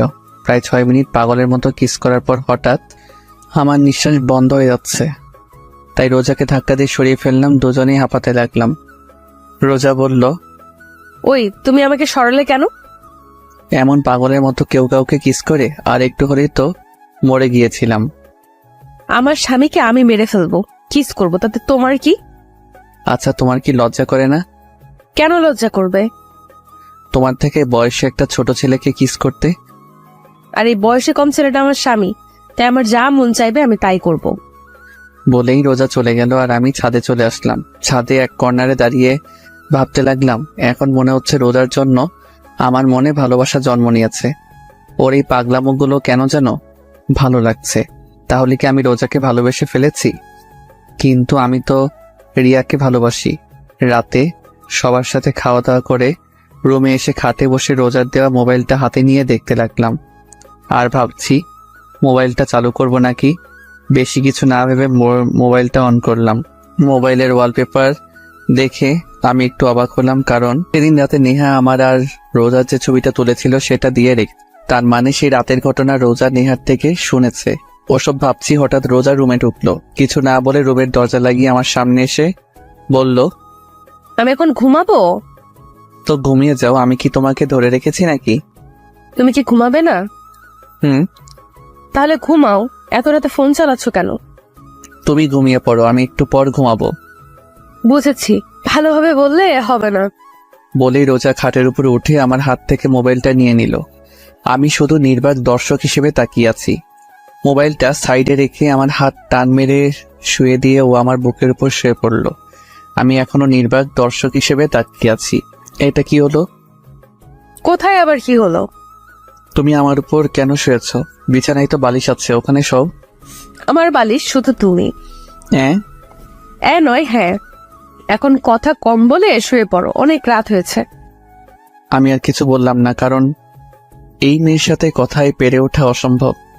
কিছুক্ষণের মধ্যে আমরা ঘুমিয়ে পড়লাম। সকালে ঘুম থেকে উঠে দেখলাম রোজা প্রতিদিনের মতো আমার বুকের উপর মাথা রেখে শুয়ে আছে। আজকে কেন জানি ওর এইভাবে শুয়ে থাকা আমার ভালো লাগছে। আমার ডান হাতটা দিয়ে ওর মুখের উপর আসা চুলগুলো ওর কানের পিছনে গুঁজে দিলাম। ও কিছুটা নেড়ে উঠল। কিছুক্ষণ এক দৃষ্টিতেই ওর দিকে তাকিয়ে থাকলাম। ওকে অনেক রূপবতী দেখাচ্ছে। রোজাকে সাবধানে বুকের উপর থেকে উঠিয়ে সাইডে শুয়ে দিলাম আমি উঠে ফ্রেশ হয়ে নাস্তা করে ভার্সিটির উদ্দেশ্যে বেরিয়ে পড়লাম। রিয়াকে কি বলবো তা ভাবতে ভাবতে ভার্সিটির সামনে চলে আসলাম। ভার্সিটির সামনে আসতে দেখলাম রিয়া গেটের সামনে দাঁড়িয়ে আছে। ওকে দেখে বোঝা যাচ্ছে ও কারোর জন্য অপেক্ষা করছে। হঠাৎ রিয়া আমাকে দেখে আমার সামনে দৌড়ে আসলো আর এসেই বলতে লাগলো, তুমি ঠিক আছো তো? কি হয়েছে তোমার? আর এমন দেখাচ্ছে কেন তোমাকে? কালকে ওই পুলিশ তোমাকে ধরে নিয়ে গেল, সেটা নিয়ে আমি অনেক টেনশনে ছিলাম। ও, ওটা আমার এক পরিচিত কাজিন ছিল। ও, আমি তো ভয় পেয়ে গেছিলাম। আচ্ছা, এটা বলো, এখানে কার জন্য অপেক্ষা করছিলা? তোমার জন্য অপেক্ষা করছিলাম। কেন? আজকে সারাদিন তোমাকে নিয়ে ঘুরবো। তাই? হুম, তো কোথায় যাইবা এখন? লেকের পাড়ে যাবো, চলো। ঠিক আছে, চলো। আমি আর রিয়া রিক্সায় উঠলাম। রিক্সা চলছে তার আপন গতিতে। রিয়া আমার এক হাত ঝাপটে ধরে বসছে। ওর এইভাবে আমার হাত ধরে থাকা কেন জানি ভালো লাগছে না। কিছু সময়ের মধ্যে লেকের পাড়ে এসে পড়লাম। রিক্সা ভাড়া মিটিয়ে আমি আর রিয়া পাশাপাশি হাঁটছি। হঠাৎ রিয়া বলল, চলো ওখানে বসি। ঠিক আছে। রিয়ার আর আমি পাশাপাশি বসলাম। অনেক সময় হয়ে গেল কিন্তু দুজনেই চুপচাপ বসে আছি। কিছু সময় পর হঠাৎ রিয়া বলল, একটা কথা জিজ্ঞেস করার ছিল। বলো, কি জিজ্ঞাসা করতে চাও? সত্যি কথা বলবে তো? বলো, কি এমন কথা? তুমি কি আমার থেকে কিছু লুকাচ্ছ? আমি রিয়ার কথার উত্তর কি দিব সেটা ভাবছি। ওকে কি সত্যিটা বলে দিব নাকি? আমাকে চুপ থাকতে দেখে রিয়া বলল, কি হলো, কি ভাবছো? না, কিছু না। তুমি কি বলছিলে? আমি বলছিলাম যে তুমি কি আমার থেকে কিছু লুকাচ্ছ? না মানে, আমি আবার তোমার থেকে কি লুকাবো? না মানে, তুমি কিছুটা বদলে গেছো, আগের মতো আর নেই। আমি আগের মতোই আছি। আচ্ছা, বাদ দাও এই টফি। দুজনে আবার চুপ হয়ে গেলাম, কেউ কোনো কথা বলছি না। আবার কিছু সময় পার হয়ে গেল। হঠাৎ আমার মোবাইলে কল আসলো। মোবাইলের স্ক্রিনে তাকিয়ে দেখি আননোন নাম্বার থেকে কল আসছে। আমি তো এই সিম কার্ডের নাম্বারে কাউকে দেইনি, তাহলে কে কল দিল? এইসব ভাবতে ভাবতে কলটা কেটে গেল। এটা দেখে রিয়া বলল, কি ব্যাপার, কলটা ধরলে না কেন? আমি কিছু বলতে যাব তার আগে আবার কল আসলো, সেই একই নাম্বার থেকে। রিয়ার থেকে কিছুটা দূরে গিয়ে কলটা রিসিভ করলাম। রিসিভ করতেই, ওই কই তুমি? কে আপনি আর কাকে কল দিয়েছেন? ওই আমি রোজা। রোজা? আমি এখন কই তুমি? আমি তো এখন ভার্সিটিতে আছি। সত্যি তো? হুম। ঠিক আছে, বাই। রোজা কলটা কেটে দিল। রোজার গলার আওয়াজ শুনে মনে হলো ও কান্না করছে। হঠাৎ রিয়া আমার পাশে এসে দাঁড়ালো। কি ব্যাপার, কে কল করেছিল? আব্বু। কি বললো? আরে তেমন কিছু না, এমনি কল দিয়েছিল। তুমি আমার থেকে কিছু লুকাচ্ছ না তো? আরে বাবা, আমি আবার কি লুকাবো। আচ্ছা, এখন কি খাবে বলো? চলো ফুচকা খাবো। ঠিক আছে, চলো। তারপর রিয়া আর আমি ফুচকার দোকানে ঢুকলাম। রিয়া ফুচকা খাচ্ছে আর মাঝে মাঝে আমার মুখে একটা ফুচকা তুলে দিচ্ছে। ওর সাথে সময় কাটাতে আমার অনেক ভালো লাগে, কিন্তু আজকে কেন যেন ভালো লাগছে না। মনে শুধু রোজার কথাই মনে পড়ছে। হঠাৎ মনে পড়লো এতক্ষণে তো ভার্সিটির সময় শেষ। হঠাৎ আমার মোবাইলে আবার কার যেন কল আসলো। পকেট থেকে মোবাইলটা বের করে স্ক্রিনে তাকিয়ে দেখি রোজা আবার কল করেছে। কিছু না ভেবে কলটা কেটে দিলাম। কলটা কেটে দিয়ে রিয়াকে বললাম, রিয়া, আমার এখন যেতে হবে, একটা জরুরি কাজ আছে। না, আজকে আমরা সারাদিন ঘুরবো, তোমাকে আজকে সারাদিন আমার সাথে থাকতে হবে। রিয়া প্লিজ বোঝার চেষ্টা করো, আমার এখন যেতে হবে। রিয়া হালকা কেঁপে উঠলো, কারণ আমি কখনো ওর সাথে এভাবে কথা বলিনি। আচ্ছা ঠিক আছে, যাও। আর সরি। আমি বুঝতে পারলাম ওর সাথে এমনভাবে কথা বলা ঠিক হয়নি। আমি রিয়াকে বুকের সাথে জড়িয়ে ধরে বললাম, সরি, প্লিজ কষ্ট পেও না, একটু রাগ উঠে গিয়েছিল। প্লিজ সোনা, কথা বলো প্লিজ। তুমি বদলে গিয়েছো, তুমি আর আগের মতো নেই। বলেই রিয়া সেখান থেকে চলে গেল। আমি বিল পেমেন্ট করে দোকান থেকে বের হয়ে আসলাম। রাস্তায় এসে দাঁড়িয়ে আছি, নিজের উপর প্রচুর রাগ হচ্ছে, কিন্তু কারণ খুঁজে পাচ্ছি না। হঠাৎ আবার মোবাইলে রোজার কল আসলো। আমি কল রিসিভ করেই বললাম, আচ্ছা কি সমস্যা আপনার বলেন তো? মানে? এত কল করছেন কেন? না মানে, অনেক সময় হয়ে গেছে ভার্সিটি থেকে আসছো না, তাই ফোন করছি। আমি কি এখন আপনার কথায় চলবো নাকি? আমার যখন বাসায় আসতে মন চাইবে আমি তখন আসবো। আর শোনেন, আমাকে কল দিয়ে বেশি বিরক্ত করবেন না বলেই কল কেটে দিলাম। অনেক রাগ হচ্ছে রোজার উপর। কেন যে আব্বু এই মেয়েটার সাথে আমাকে বিয়ে দিল, কয়েকদিনের মধ্যেই আমার আরামের জীবনটাকে তছনছ করে দিল। যত তাড়াতাড়ি সম্ভব এই মেয়েকে আমার জীবন থেকে সরাতেই হবে। মোবাইলটা অফ করে দিলাম। আনমনে রাস্তায় হাঁটতে লাগলাম। এভাবে রাত 11টা বেজে গেল। এখন আর রাগ নেই, এখন শুধু ভয় করতেছে বাসায় গেলে আব্বুকে কিভাবে ম্যানেজ করব। ভয়ে ভয়ে বাসার দিকে পা বাড়াতে লাগলাম। কিছু সময়ের মধ্যে বাসায় পৌঁছালাম। ডুপ্লিকেট চাবি দিয়ে বাসার দরজা খুলে টিপে টিপে হেঁটে হলরুমে সিঁড়িতে উঠতে যাব। হঠাৎ ডাইনিং টেবিলের দিকে চোখ যেতে দেখলাম রোজা চেয়ারে বসে টেবিলের উপরে মাথা রেখে শুয়ে আছে। ওকে দেখে মনে হচ্ছে ও অনেক সময় ধরে এখানে বসেছিল। ওর জন্য একটু খারাপ লাগলো। আস্তে আস্তে রোজার দিকে এগিয়ে গেলাম। রোজার পাশে টেবিলে বসে টেবিলে নক করলাম। 4 থেকে 5 বার টেবিলে আওয়াজ করার পর রোজার ঘুম ভাঙলো। হলরুমের লাইট জ্বালানোই ছিল। রোজার মুখ তুলতেই আমার কলেজা কেঁপে উঠল, কারণ রোজার চোখের নিচে কালি পড়ে গিয়েছে। 2 চোখ একেবারে ফুলে গেছে, নাক ও গাল একেবারে লাল হয়ে আছে। যে মেয়েকে আমি সকালে ভালো দেখেছিলাম, সে মেয়ের অবস্থা দেখে আমার পায়ের নিচের থেকে মাটি সরে গেল। আমি এক দৃষ্টিতে রোজার দিকে তাকিয়ে আছি। হঠাৎ রোজা বলল, ও তুমি আসছো, বসো, তোমাকে খাবার দিচ্ছি। বলেই একটা প্লেটে খাবার বাড়তে শুরু করলো। আমি রোজাকে দেখে অবাক না হয়ে পারছি না, কারণ যেই মেয়ে আমাকে কথায় কথায় থ্রেট দিত, একটু ভুল করলে আমার অবস্থা টাইট করে দিত, আর আজ আমি সারাদিন বাইরে ছিলাম, ওর কলও রিসিভ করিনি। কোথায় ও আমার উপর রেগে থাকবে, কিন্তু তা না করে ও একেবারে শান্ত হয়ে আছে। আমার একটু ভয় হতে লাগলো, কারণ রোজার এই রূপ আমার মোটেও সুবিধার মনে হচ্ছে না। আর ওর চেহারার অবস্থা এমন কেন? হঠাৎ রোজা বলল, কি হলো, কি দেখছো? খাবার খাচ্ছ না কেন? আমি কিছু না বলে চুপচাপ খাবার খেতে লাগলাম। কি বলবো ওকে সেটাই ভেবে পাচ্ছি না, কারণ আজকে সকালে ওর সাথে যেভাবে কথা বলেছিলাম তা ভেবে বুঝতে পারছি কি থেকে কি শুরু করব। হঠাৎ আমি নিজের দিকে তাকিয়ে বলতে লাগলাম, সরি, আসলে আজকে তুমি যখন কল দিয়েছিলে তখন আমার মুড একটু খারাপ ছিল, আর সেই সময় তুমি কল দিয়েছিলে, তাই তোমাকে একটু বেশি বলে দিয়েছিলাম। প্লিজ আমাকে মাফ করে দাও। আমি কথাগুলো বলতে বলতে রোজার দিকে তাকাতেই দেখি ও আবার টেবিলের উপর মাথা রেখে ঘুমিয়ে পড়েছে। আমি টেবিল থেকে উঠে হাত ধুয়ে আসলাম।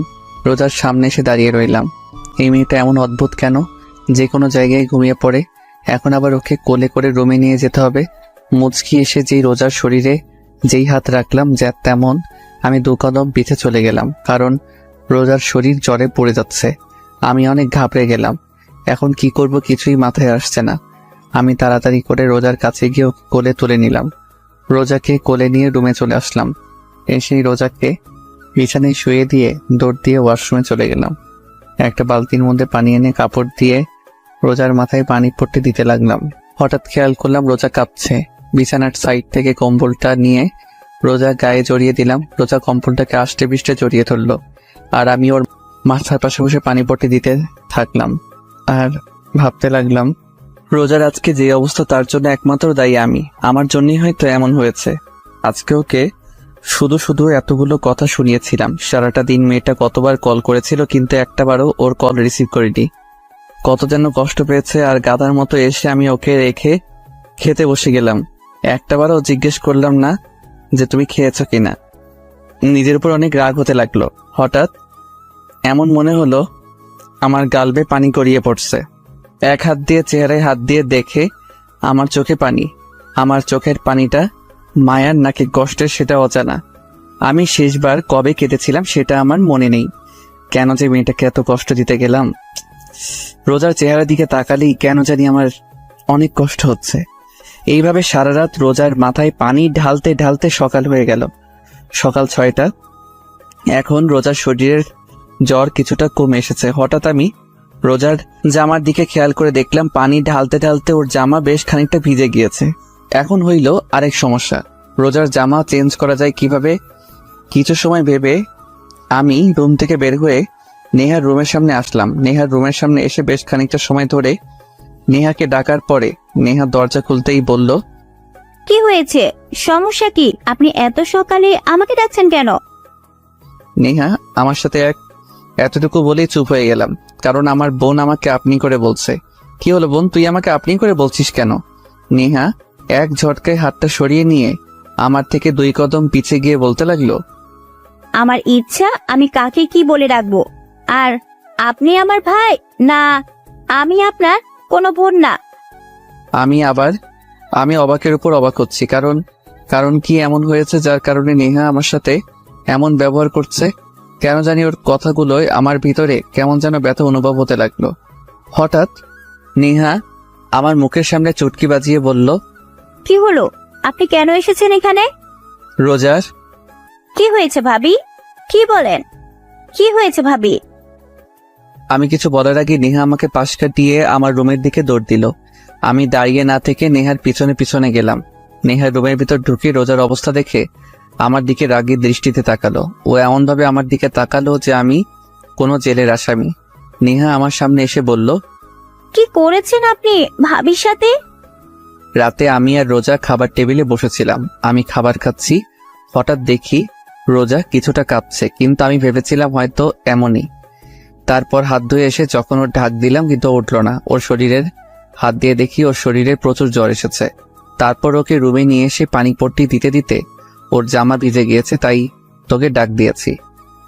আচ্ছা, ভাবি কি আপনাকে কিছু বলেনি? না একবারও কি রুমের অবস্থা দেখেছেন? না, রুমে আবার কি হবে? এটুকু বলেই পুরো রুমের দিকে তাকাতেই দেখলাম আমার রুমটা এমন দেখাচ্ছে যে রুমের ভিতরে কোনো বড়সড় টর্নেডো এসেছিল। রুমের প্রত্যেকটা জিনিস ভেঙে ফেলেছে, এমনকি খাটের উপর দেয়ালে আমার বড় একটা ছবি ঝোলানো ছিল সেটাও ভেঙে ফেলেছে। আমি নেহার দিকে তাকাতেই নেহা বলল, এগুলো সব আপনার জন্য হয়েছে। আমি যেই কিছু বলতে যাব তার আগে নেহা আমাকে ধাক্কা দিয়ে রুম থেকে বের করে দিল। আমি রুমের বাইরে দাঁড়িয়ে ভাবতে লাগলাম, রোজা কেন ভেঙেছে সবকিছু? ওর কলনা ধরায় কি ও রেগে গিয়ে এগুলো করেছে নাকি অন্য কোনো কারণে? এইভাবে কিছু সময় যাওয়ার পর নেহা রুমের দরজা খুলল। আমি রুমের বাইরে দাঁড়িয়েছিলাম। নেহা আমার সামনে এসে বলল, ভাইয়া, কালকে যদি তুই ভাবির সাথে মিথ্যা কথা না বলতি তাহলে আজকে এমনটা হতো না। কালকে দুপুর থেকে ভাবি কিছু না খেয়ে বসেছিল তোর জন্য, আর তুই বদলে গিয়েছিস ভাইয়া। বলেই নেহা চলে গেল। আমি চুপচাপ দাঁড়িয়ে থাকলাম, আর মাথায় শুধু একটা কথাই আসছে, তাহলে কি রোজা জানতো যে আমি ভার্সিটিতে না গিয়ে রিয়ার সাথে ঘুরতে গিয়েছিলাম, আর কাল থেকেও কিছু না খেয়ে বসেছিল, আর আমি নিজের প্রতি নিজের খুব রাগ হতে লাগলো। কিন্তু এত কিছু হয়ে যাওয়ার পরেও রোজা আমার সাথে রাগে কেন কথা বললো না কেন? আমি রুমের ভিতর আসতে দেখলাম রোজা ঘুমিয়ে আছে। ওর চেহারা একেবারে শুকিয়ে গিয়েছে, চোখের নিচে কালি জমে গিয়েছে। আমি গিয়ে রোজার পাশে বসলাম, আর এক দৃষ্টিতে ওর চেহারার দিকে তাকিয়ে রইলাম। সকাল 8টার দিকে রোজার ঘুম ভাঙলো। ও চেয়ে দেখে আমি ওর দিকে এক দৃষ্টিতে তাকিয়ে আছি। রোজাও কিছু না বলে চুপচাপ আমার চোখের দিকে তাকিয়ে আছে। হঠাৎ রোজা বলল, কি হয়েছে? আপনি কাঁদছেন কেন? কেন যেন রোজার এই আপনি বলাই মনের মধ্যে কোনো কষ্ট লাগলো না। এমন মনে হচ্ছে আমি আপনি করে বলারই প্রাপ্য। আমি কিছু না ভেবে রোজাকে দুহাত দিয়ে আমার বুকের সাথে চেপে ধরলাম। আমি আজ প্রথমবার রোজাকে নিজের ইচ্ছায় বুকের সাথে জড়িয়ে ধরলাম। রোজা একেবারে চুপ হয়ে আছে, কিছুই বলছে না। এমনিও কোনো নড়াচড়াও করছে না। ওর এইভাবে চুপ করে থাকা আমি মেনে নিতে পারছি না। প্লিজ আমাকে মাফ করে দাও। আমি কালকে তোমার সাথে মিথ্যা কথা বলতে চাইনি, ভয়ে ছিলাম যদি তোমাকে সত্যি কথা বললে যদি তুমি রাগ করতে, তাই। কিন্তু এখন মনে হচ্ছে তোমাকে সত্যি কথা বলে দেওয়াটাই উচিত ছিল। প্লিজ আমাকে মাফ করে দাও কালকে তোমার সাথে বাজে ব্যবহার করার জন্য। তোমাকে একটা কথা বলবো, তার সত্যি সত্যি উত্তর দিবে। বলো, কি জানতে চাও তুমি? তুমি কি রিয়াকে সত্যি ভালোবাসো? হুম। আমার জন্য কি তোমার মনে কোনো ভালোবাসা নেই? আমার জন্য তোমার মনে একটুও ভালোবাসা জন্মাতে পারিনি? রোজার প্রশ্নের উত্তর আমার অজানা। আমি জানি না আমি রোজাকে ভালোবাসি নাকি ভালোবাসি না, কিন্তু ওকে ছাড়া কথা না বললে আমার মনে কেন যেন শান্তি লাগে না। কেন যেন ওর পাগলামোগুলো আমার ভালো লাগতে শুরু করেছে। তাহলে কি আমি ওকে ভালোবেসে ফেলেছি? কিন্তু আমি তো ভালোবাসি রিয়াকে। আমাকে চুপ থাকতে দেখে রোজা বলল, কি হলো বলো, তুমি কি আমাকে একটুও ভালোবাসো না? জানি না। জানো, আমি কখনো কোনো দিন কোনো রিলেশনে জড়াইনি। আমার শুধু একটাই চাওয়া ছিল, আর তা হলো বিয়ের পর নিজের স্বামীকে ভালোবাসবো, স্বামীর সাথে ছুটিয়ে প্রেম করব। জানো, যখন কলেজে পড়তাম তখন আমার বান্ধবীরা প্রত্যেক দিন ওদের বয়ফ্রেন্ডদের সাথে ঘুরতে যেত। ওরা আমাকে প্রতিদিন বলতো যে আমি যাতে কোনো ছেলের সাথে রিলেশন করি, কিন্তু আমি করতাম না। কারণ ছোট থাকতে আম্মু শিখিয়েছিল ইসলাম ধর্মে রিলেশন করাটা হারাম, তাই আমি ওদের বলতাম আমিও একদিন ঘুরবো আমার স্বামীর সাথে। জানো, আমি চাইলে আমার থেকে বড় আর নইলে আমার সমবয়সী কাউকে বিয়ে করতে পারতাম, কিন্তু আমি আমার থেকে বয়সে ছোট ছেলেকে বিয়ে করার কারণ হচ্ছে তুমি যেন সবসময় আমার কথা শোনো। আমি তোমাকে সবসময় শাসনের উপর রাখি, কারণ তুমি যেন আমার ভয়ে কোনো মেয়ের দিকে না তাকাও, কারণ আমি চাইতাম না যে আমার স্বামী আমাকে রেখে অন্য কোনো মেয়েকে ভালোবাসুক। কিন্তু আমি ভুল ছিলাম, আমার সব কিছু ভুল ছিল। আমি চুপচাপ চেয়ে আছি রোজার দিকে, কোনো ভাষাই খুঁজে পাচ্ছি না কি বলবো। ওর তো এখানে কোনো দোষ নেই, সব দোষ তো শুধু আমি করেছি। আমার জন্য শুধু শুধু ও কষ্ট পাচ্ছে। চিন্তা করো না, খুব তাড়াতাড়ি তোমাকে আজাদ করে দিব, তারপর তুমি আর রিয়া আরামে থাকতে পারবে। আমার জন্য তোমাদের কারোরই আর কোনো সমস্যা হবে না। আমি চুপচাপ মাথা নিচু করে খাট থেকে নেমে রুমে থেকে বেরোতে যাব, হঠাৎ রোজা পেছন থেকে বলে উঠলো। শোনো, আমি পিছনে ফিরে নিচে তাকিয়ে আছি। Sorry and thanks. কেন? সেটা না হয় রহস্যই থাক। আমি রুম থেকে বের হয়ে আসলাম, কেন জানি মাথাটা প্রচন্ড ব্যথা করছে। এমন মনে হচ্ছে এখনই মাথাটা ফেটে যাবে। রোজার বলা কথাগুলো বারবার কানে বেরিয়ে চলেছে। হঠাৎ দেখলাম নেহা খাবার নিয়ে এখানেই আসছে। আমার সামনে এসে খাবার প্লেটটা এগিয়ে দিল আর বলল, ভাই এটা ধর। কেন? ধরবা নাকি? আমি খাবারের প্লেটটা নেহার হাত থেকে নিতেই ও আমাকে জড়িয়ে ধরে কান্না করে দিল। আমি একটু অবাক হলাম, কারণ কিছু সময় আগে ও আমার সাথে কথা বললো যেন আমি অপরিচিত কেউ, এখন আবার জড়িয়ে ধরে কান্না করছে। বুঝলাম না, সব মাথার উপর দিয়ে বাউন্সার যাইতেছে। তোর আবার কি হলো? এমন মরা কান্না করছিস কেন আর আমাকে জড়িয়ে ধরেছিস কেন? ছাড়। সরি। কেন? তোর সাথে বাজে ব্যবহার করার জন্য। আমি বুঝলাম তুই আমার সাথে এমন আচরণ করার কারণ কি, বুঝিয়ে বলতে একটু। আসলে কালকে ভাবি যথাসময় ডিউটিতে চলে গেল। কিছু সময় পর ভাবি আবার বাসায় আসলো, কিন্তু তখন তার চেহারার রাগে একেবারে লাল হয়ে গিয়েছিল। এমন মনে হচ্ছিল কারোর উপর রেগে আছে। তারপর কাকে যেন মোবাইলে কল করলো, কিন্তু প্রথমবার কল রিসিভ করতে ভাবি রেগে গেল। তারপর আবার কল করলো। কয়েকবার রিং হওয়ার পর সেই ব্যক্তি কল রিসিভ করতে ভাবি রেগে কথা বলল। কিছু সময় পর বুঝতে পারলাম ভাবি তোকে কল করেছে। কিছু সময় পর ভাবি আবার তোকে কল করলো, কিন্তু হঠাৎ কি যেন ভাবি কান্না করতে করতে রুমে চলে গিয়ে ভেতর থেকে দরজা বন্ধ করে দিল। ভাবিকে অনেক ডাক দিলাম, কিন্তু ভাবি দরজা খুললো না। এইটুকু বলেই জোরে জোরে শ্বাস নিতে লাগলো। আবার যেই বলতে যাবে নেহা আমার দিকে তাকিয়ে। আমি রোজার ব্যাপারটা নিয়ে এত বেশি অবাক হইনি, যত বেশি অবাক হয়েছি নেহার কথা বলা দেখে। দু চোখ ড্যাব ড্যাব করে নেহার দিকে তাকিয়ে আছি। নেহা আমাকে এইভাবে ওর দিকে তাকিয়ে থাকতে দেখে ভ্রু কুচকিয়ে আমার দিকে তাকিয়ে বলল, ওই তুই এভাবে কি দেখছিস? বোন তুই ঠিক আছিস তো? কেন, আবার কি হবে? না মানে আমার মনে হচ্ছে তোর জিনের আঁচল লাগছে, কারণ তুই এত কথা বলা কোথা থেকে শিখেছিস? সব সময় তোর ফাজলামি না করলে ভালো লাগে না। নেহার কথা শুনে জোরে জোরে হাসতে লাগলাম। আমার হাসি দেখে নেহা হেসে উঠল। ভাইয়া, এখন আর বেশি কথা না বলে ভাবির কাছে যা। ঠিক আছে। আর আব্বু আম্মু কি রোজার শরীর ভালো না তা জানে? আব্বু আম্মু তো বাসায় নেই। কেন, কোথায় গিয়েছে? গতকাল সকালে নানিদের বাসায় গিয়েছে, আর আজকে শুক্রবার তাই কালকে চলে আসবে। ও ঠিক আছে, তুই নাস্তা করে নিস। ঠিক আছে। বলেই চলে গেল। আমি আবার ঘুরে রুমের দিকে আসতে লাগলাম। রুমের সামনে এসে দেখলাম রোজা যা যা ভেঙেছিল তা পরিষ্কার করছে। আমি প্লেটটা খাটে রেখে রোজার পিছনে গিয়ে বললাম, কি করছো তুমি? হঠাৎ আমার কথা শুনে রোজা কিছুটা কেঁপে উঠল।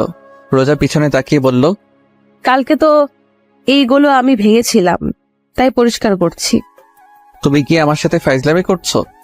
কেন, আমি আবার কি করলাম? কেন তুমি জানো না তোমার শরীর খারাপ? হ্যাঁ, তারপর কেন এগুলো করছো? রোজা মুখের কোণে একটা হাসি রেখা ফুটে উঠল। তাহলে এগুলো করবে কে? সেটা তোমার জানার প্রয়োজন নেই, তাই খাবার খেয়ে নাও। রোজা উঠে চুপচাপ গিয়ে খাটে বসে থাকলো, খাবার না খেয়ে আমার চেহারা দিকে তাকিয়ে আছে। আমি রোজার সামনে গিয়ে বললাম, কি হলো, খাবার খাচ্ছ না কেন? খাবার খেতে মন চাচ্ছে না। সেটা না হয় বুঝলাম, কিন্তু আপনার কেন খেতে মন চাচ্ছে না? জানি না। আমি খাবারের প্লেট হাতে নিয়ে বললাম, ফাইজলামি বাদ দেন, আর এখন চুপচাপ খাবার খাবেন। আমি আর কোনো কথা শুনতে চাই না। আমি রোজাকে খাইয়ে দিচ্ছি আর রোজা চুপচাপ খেয়ে যাচ্ছে। ওর চেহারা দেখে বোঝা যাচ্ছে ও এটাই চাইছিল যে আমি ওকে নিজের হাতে খাইয়ে দেই। ভাইবেন না যে আমি আপনাকে ভালোবাসি তাই খাইয়ে দিচ্ছি। আমি চাই না আমার জন্য কেউ না খেয়ে থাকুক, তাই আপনাকে খাইয়ে দিচ্ছি। রোজা কিছুই বলল না, চুপচাপ খেয়ে যাচ্ছে। রোজাকে খাইয়ে জ্বরের ওষুধ খাইয়ে দিয়ে বিছানায় শুয়ে দিলাম। ও শুধু চুপচাপ দেখে যাচ্ছে। পুরো রুম গোছানো শেষ হলো 12:30টায়। গোসল করে নামাজের জন্য রেডি হয়ে বেরিয়ে পড়লাম। কিছু সময় পর নামাজ পড়ে মসজিদ থেকে বের হয়ে আসলাম। এখন হলো আরেক সমস্যা, মাথা ব্যথা প্রচন্ড বেড়ে গেছে। সারা রাত জেগেছিলাম, আবার সকালে নাস্তাও করিনি, পুরো শরীর ক্লান্ত লাগছে। কোনো রকমে বাসায় আসলাম, কারোর সাথে কোনো কথা না বলে চুপচাপ রুমে এসে শুয়ে পড়লাম। এক ঘুমে বিকাল 5টায় রোজার ডাকে ঘুম ভাঙলো। কি হলো, আর কত ঘুমাবে? ওঠো। আমি উঠে ওয়াশরুমে চলে গেলাম। ফ্রেশ হয়ে এসে আবার বিছানার উপর শুয়ে পড়লাম। কিছুক্ষণ পর রোজা আবার রুমে আসলো খাবার নিয়ে। আমাকে আবার ঘুমিয়ে থাকতে দেখে আবার আমার কাছে এসে বলল, এই কি হলো, আবার ঘুমিয়ে পড়লা কেন? আমি উঠে বসলাম। প্লিজ দেখো, আমার ভালো লাগছে না, মাথা ব্যথা করছে, আমি এখন ঘুমাবো। ঠিক আছে, খাবার খেয়ে ঘুমিয়ে পড়ো। আমার এখন খাবার খাওয়ার মুড নেই, আমি এখন ঘুমাবো। যেই শুতে যাব। ওই তোকে আমি শুতে বলছি? রোজার চিৎকার শুনে আমার ঘুমানোর স্বাদ মিটে গেছে। আমি বসে আছি আর রোজা আমাকে খাইয়ে দিচ্ছে। রোজাকে দেখে এমন মনে হচ্ছে ওর আর আমার মাঝে কিছু হয়নি। ও যেহেতু পারছে স্বাভাবিক থাকার চেষ্টা করছে। কিছু সময় পর এখন ঘুমাতে পারবো। ঘুমাও। তবে একটা কথা ছিল। কি? রিয়া কল করেছিল। কি? ভয় পেও না, আমি রিয়াকে আমাদের ব্যাপারে কিছুই বলিনি। রোজার চোখের জল স্পষ্ট বোঝা যাচ্ছে। ও আর কিছু না বলে দৌড়ে রুম থেকে বেরিয়ে পড়লো। হঠাৎ মোবাইলটা বেজে উঠলো। খাটের কর্নার থেকে মোবাইলটা নিয়ে স্ক্রিনে তাকিয়ে দেখি রিয়া কল করেছে। কেন জানি রিয়ার কলটা ধরতে মন চাচ্ছে না। মোবাইলটা অফ করে দিলাম। বাল কনফিউজড হয়ে গেছে, আসলে আমি ভালোবাসি কাকে। ঘুম আর আসলো না। খাট থেকে নেমে বেলকনিতে গিয়ে বসে থাকলাম। রাতে খাবার খেয়ে রুমে বসেছিলাম, তখন রোজা আসলো। কোনো কথা না বলে লাইট অফ করে খাটে এসে আমার বুকের উপর মাথা দিয়ে শুয়ে থাকলো। রোজার এমন কাজে আমি বেশ অবাকই হচ্ছি। হঠাৎ রোজা বলল, একটা প্রশ্ন করি? আমি যখন না থাকবো তখন কি তুমি আমাকে মিস করবা? আমি কিছু বললাম না, চুপচাপ চোখ বন্ধ করে শুয়ে থাকলাম। ঘুমিয়ে পড়েছো? নিশ্চুপ। রোজা শুধু ফুপিয়ে ফুপিয়ে কাঁদতে লাগলো। এক সময় ও কান্না করতে করতে ঘুমিয়ে পড়ল। আমি রোজাকে আমার বুকের সাথে খুব শক্ত করে জড়িয়ে ধরলাম। কেন জানি এই মেয়ের চোখের পানি আমার সহ্য হয় না। জানো রোজা, আমি রিয়ার সাথে 3 বছর ধরে রিলেশনে আছি, কিন্তু আমার কখনো মনে হয়নি যে রিয়া আমাকে আসলেই ভালোবাসে। সবসময় এমনই মনে হতো আমাকে ব্যবহার করছে, কিন্তু এখন কেন জানি রিয়ার কথা আর মনে হয় না। মনটা চাই শুধু তোমার কাছে থাকি সব সময়। তুমি যখন আশেপাশে না থাকো তখন কেমন যেন নিঃস্ব লাগে। এখন কেন যেন তোমার রাগ, অভিমান, থ্রেট সবকিছু ভালো লাগে। আমি তোমাকে ভালোবাসি রোজা, অনেক অনেক ভালোবাসি। কথাটা বলতে আমার হার্টবিট কয়েক গুণ গতিতে লাফাতে শুরু করলো। রোজা চুপচাপ আমার বুকের উপর শুয়ে আছে। জানি না ও আমার কথাগুলো শুনেছে নাকি। আমি রোজার কপালে একটা চুমু এঁকে দিলাম। কিছু সময়ের মধ্যে রোজাকে বুকের সাথে জড়িয়ে ধরে ঘুমিয়ে পড়লাম। সকালে সবাই একসাথে নাস্তা করছি। আব্বু আম্মু খুব সকালেই বাসায় এসে পড়েছে। হঠাৎ রোজা আব্বুকে উদ্দেশ্য করে বলল, আব্বু। মা বলো। আব্বু, আমি কিছুদিনের জন্য বাসায় যেতে চাই। রোজা কথাটা বলতে আব্বু আম্মু নেহা আমার দিকে তাকিয়ে আছে। সবার চাওয়ার ধরন দেখে আমার গলা দিয়ে আর খাবার নামলো না। পানি খেয়ে সবাইকে উদ্দেশ্য করে বললাম, তোমরা সবাই আমার দিকে এইভাবে তাকিয়ে আছো কেন? আজকে কি আমাকে একটু বেশি সুন্দর দেখাচ্ছে? কেন মা, এই গাধাটাই কি কিছু বলেছে? কিছু বললে আমাকে বলো, দেখো ওকে কি করি। আমি আহত দৃষ্টিতে আব্বুর দিকে তাকিয়ে আছি। আসলে কি ওনারা আমার বাবা মা, নাকি আমাকে রাস্তা থেকে কুড়িয়ে এনেছে? না, উনি কিছু বলেনি। আসলে আব্বু আম্মুকে অনেকদিন ধরে দেখতে মন চাচ্ছে, তাই ভাবলাম কয়েকদিনের জন্য দেখে আসি। ঠিক আছে যাও, আর এই গাধাটাকেও সাথে করে নিয়ে যাও। না, উনি বললো যাবে না, উনার কি যেন কাজ আছে। আমি একটু অবাক হলাম রোজার কথায়। বেকার ছেলের আবার কাজও আছে, সারাদিন খায় আর ঘুরে বেড়ায়, এখন বলছে তার নাকি কাজও আছে। আমার দিকে তাকিয়ে বলল, এখন আর নিতে পারতেছি না। আব্বুর কথা শুনে মন যাচ্ছে কেঁদে দেই। আমি কিছু না বলে ওখান থেকে উঠে রুমে চলে আসলাম। রুমে এসে একটা কথাই ভাবতে লাগলাম, রোজা আব্বু আম্মুর কাছে মিথ্যা কথা বলল কেন। কিছু সময়ের পর রোজা রুমে আসলো। আমার দিকে না তাকিয়ে ওর জামা প্যাক করতে লাগলো। ওরে অবহেলা আমার সহ্য হচ্ছে না। আমি খাট থেকে নেমে রোজার পিছনে গিয়ে দাঁড়ালাম। রোজা, বাসায় কেন যাচ্ছ? বললাম তো আব্বু আম্মুর কথা খুব মনে পড়ছে, তাই দেখা করতে চাচ্ছি। কয়দিন থাকবা? জানি না। বলেই ঘুরে আবারও ওর কাজ করতে লাগলো। আমি তোমার সাথে আসি। রোজা আমার দিকে তাকিয়ে একটু রাগী লোক নিয়ে বলল, না, কেন? তুমি যদি আমার সাথে আসো তাহলে রিয়া কি সময় দিবে কিভাবে? তাই তোমার আমার সাথে আসার কোনো প্রয়োজন নেই। এই মেয়ে, এত জেদি কেন বুঝলাম না। কিভাবে যে বলি ওকে ছাড়া আমি থাকবো কিভাবে? হঠাৎ রোজা বলল, রুম থেকে বের হও, কেন? আমি জামা চেঞ্জ করব। ও মাথা নত করে রুম থেকে বের হয়ে আসলাম। কিছু সময়ের মধ্যে রোজা রেডি হয়ে নিচে এসে সবার থেকে বিদায় নিয়ে বেরিয়ে পড়ল। আব্বু ড্রাইভারকে বলে দিয়েছে রোজাকে পৌঁছে দিতে। রোজা চলে গেল, কিন্তু একবারও আমার দিকে তাকালো না। আমি রুমে এসে দরজা লাগিয়ে বেলকনিতে এসে দাঁড়িয়ে থাকলাম। রোজাকে ছাড়া কেমন যেন খালি খালি লাগছে। কোনোভাবে রাত পর্যন্ত সময় কাটালাম, কিন্তু এখন আর ভালো লাগছে না। মন চাচ্ছে রোজার সাথে কথা বলতে, কিন্তু কি বলবো তা ভেবে পাচ্ছি না। রাত 10টায় মাথায় একটা আইডিয়া আসলো। একটু ভয়ে ভয়ে রোজাকে কল দিলাম। একবার রিং হতে রিসিভ করলো। এমন মনে হচ্ছে মোবাইলের সামনে বসেছিল। হ্যালো। বলো, কেন কল দিয়েছো? এমন মনে হচ্ছে আমি আমার এক্সকে কল দিয়েছি। ডিনার করেছেন? এটা জানার জন্য কল দিয়েছো? না, মানে যা বলার জন্য কল দিয়েছিলাম তা ভুলে গিয়েছি। ঠিক আছে, তাহলে রাখলাম। বলেই কল কেটে দিল। বুঝলাম না এই মেয়েটা এত জেদি কেন। একটু কথা বললে কি এমন হয়ে যাবে? আর কেন ও আমার সাথে কথা বলবে? এখন পর্যন্ত কি আমি ওকে ভালোবেসে আগলে ধরেছি?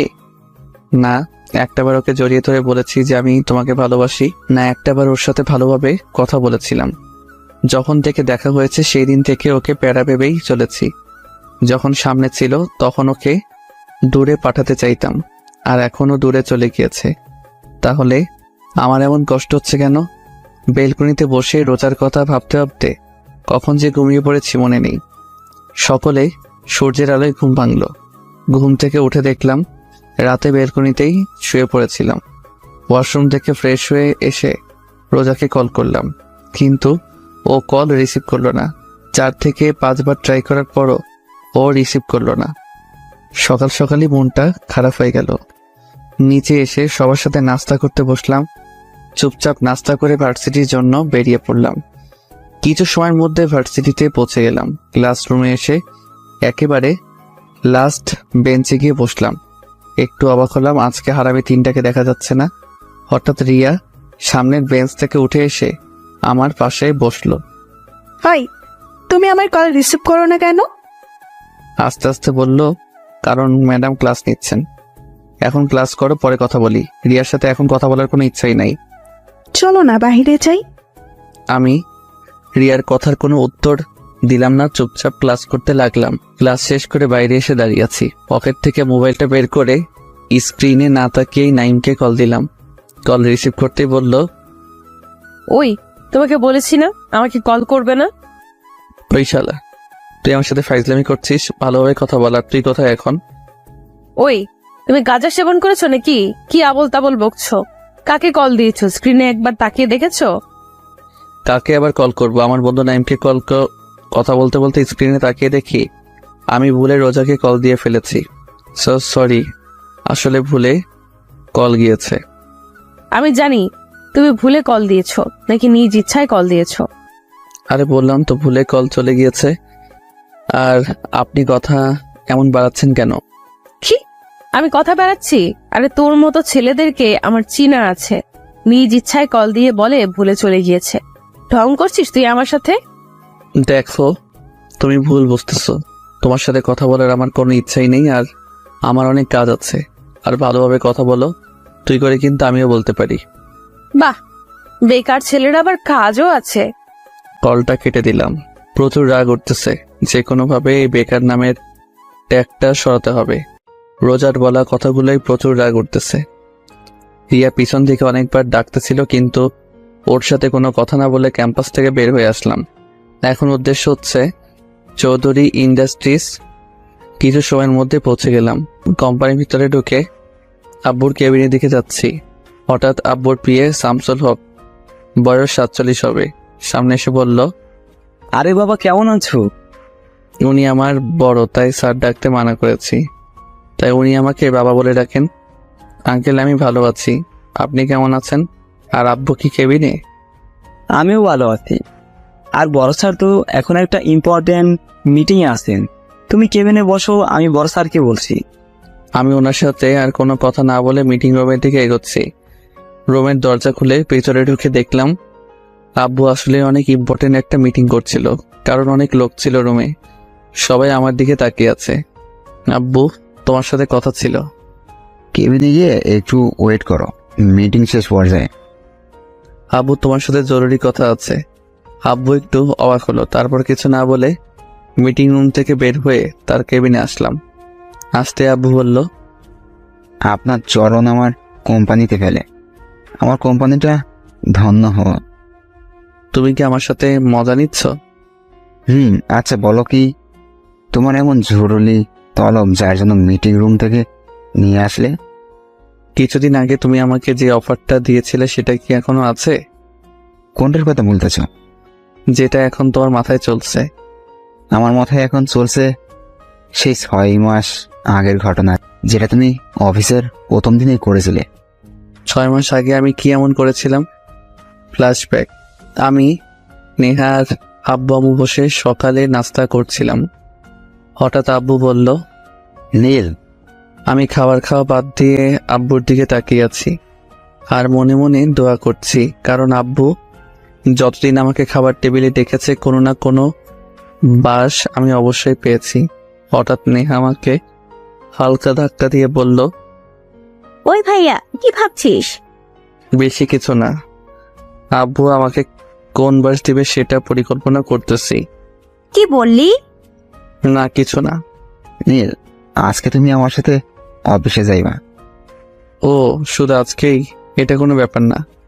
আজকেই না, শুধু প্রত্যেকদিন যেতে হবে। মার্ডাল, আব্বু প্লিজ এই অত্যাচার আমার উপরে করো না। এক হলে আমার সাথে অফিসে চলো, আর না হলে আমার বন্ধুর মেয়েকে বিয়ে করো। বলেই আবার খাবার খেতে লাগলো। আমি তো তোমার সব বন্ধুদের চিনি, কিন্তু তাদের কারোর তো কোনো মেয়ে নেই, আর থাকলে তাদের বিয়ে হয়ে গিয়েছে। তুমি আমার এক বন্ধুকে এখন পর্যন্ত দেখোনি, কারণ ওরা এখানে থাকে না। এখন বলো, অত্যাচার সহ্য করবে নাকি বিয়ে করবে? আমি রাজি।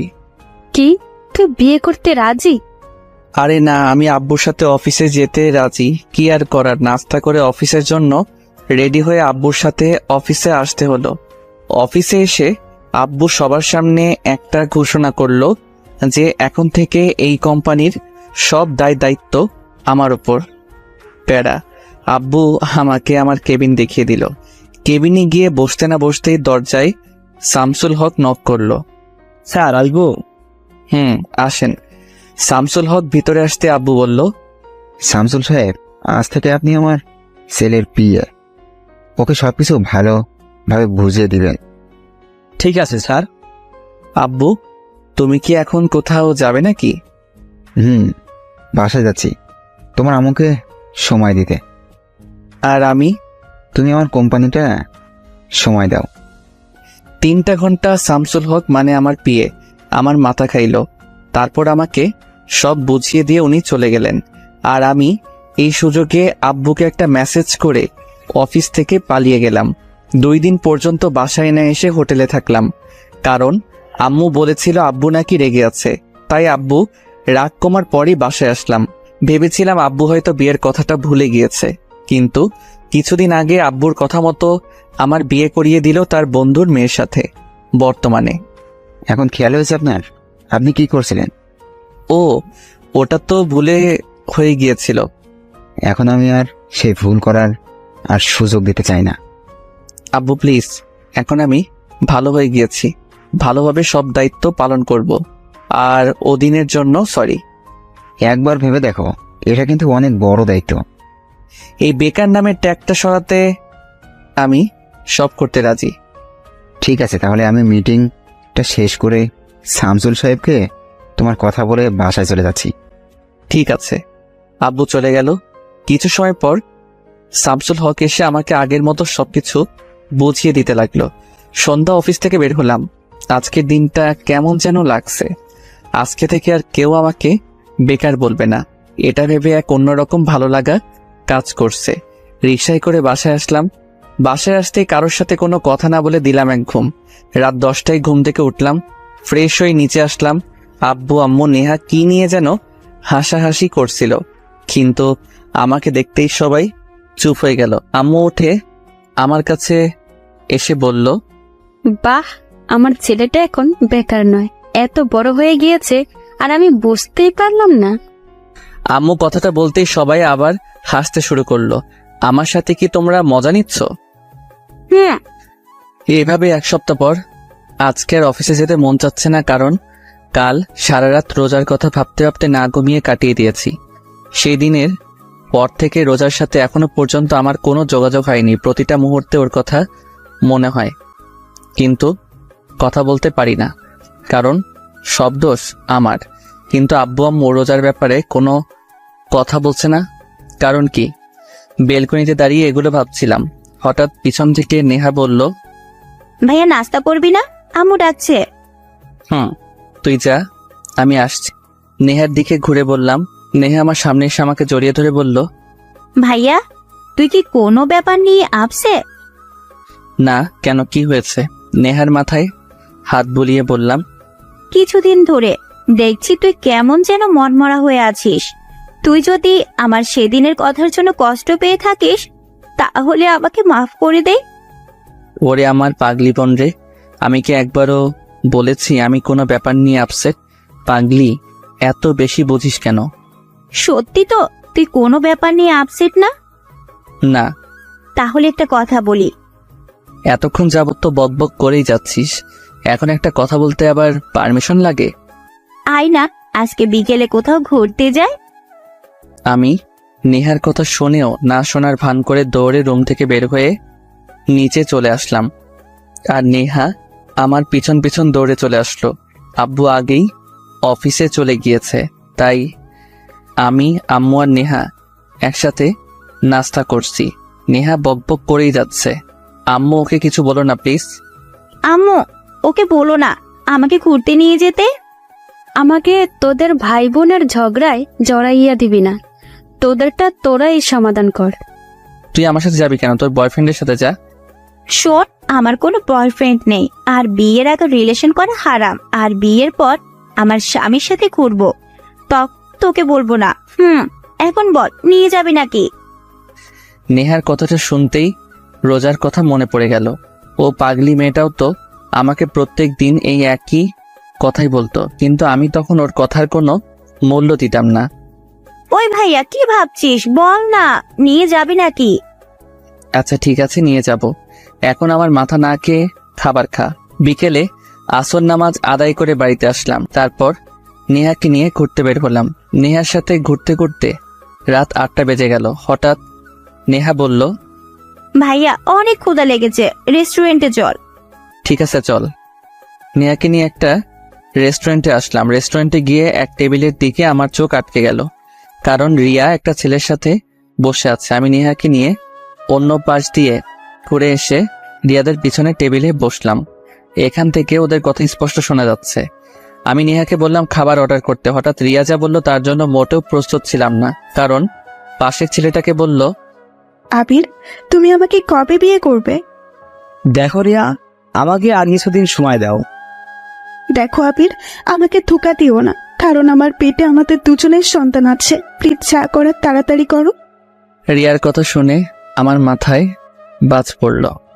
এই মেয়ের জন্য আমি রোজাকে এখন পর্যন্ত আমার বউ হিসেবে গণ্য করলাম না। ওর জন্য রোজাকে এত ভালোবাসার পরেও ওকে বলতে পারলাম না যে আমি তোমাকে ভালোবাসি। রোজা, মনটা চাচ্ছে এই মেয়েকে কষে কয়টা থাপ্পড় দেই, তারপরেও রাগটাকে চেপে রাখলাম শুধু নেহার জন্য। তারপর খাবার অর্ডার করলাম। আর আমার পেট রিয়ার কথা শুনে বড় হয়ে গিয়েছে। কিছু সময় পর নেহাকে নিয়ে বাসায় চলে আসলাম। বাসায় আসতেই সোজা আমার রুমে চলে আসলাম। মাথা প্রচুর গরম হয়ে আছে। রাগ কমাতে না পেরে সোজা ওয়াশরুমে চলে এসে শাওয়ার ছেড়ে ভিজতে লাগলাম। আধা ঘন্টা যাবৎ ভিজার পরেও মাথা ঠান্ডা হচ্ছে না। আর রাগ কন্ট্রোল করতে না পেরে সোজা দেয়ালে 4-5টা ঘুষি মারলাম। হাতের প্রচন্ড ব্যথায় মাথা কিছুটা ঠান্ডা হয়েছে। ঘন্টাখানেক ভিজার পরে ওয়াশরুম থেকে বের হয়ে আসলাম। বাম হাতটা প্রচন্ড ব্যথা করছে, কিন্তু মনের কষ্টের কাছে এই হাতের ব্যথা কিছুই না। হঠাৎ মনে হলো আমি তো পকেট থেকে মোবাইল, মানিব্যাগ কিছুই বের করিনি। মাথাটা আবার নষ্ট হয়ে গেল। প্রচুর জিদ নিয়ে পকেট থেকে মোবাইলটা বের করলাম। মোবাইলটা হাতে নিয়ে দেখি একেবারে ভিজে গিয়েছে। মনে আল্লাহর নাম নিতে নিতে পাওয়ার বাটনে ক্লিক করতে দেখলাম মোবাইলে এখনো পর্যন্ত বেঁচে আছে। মানে মোবাইলে ওয়াটারপ্রুফ ছিল, তাই কিছু হয়নি।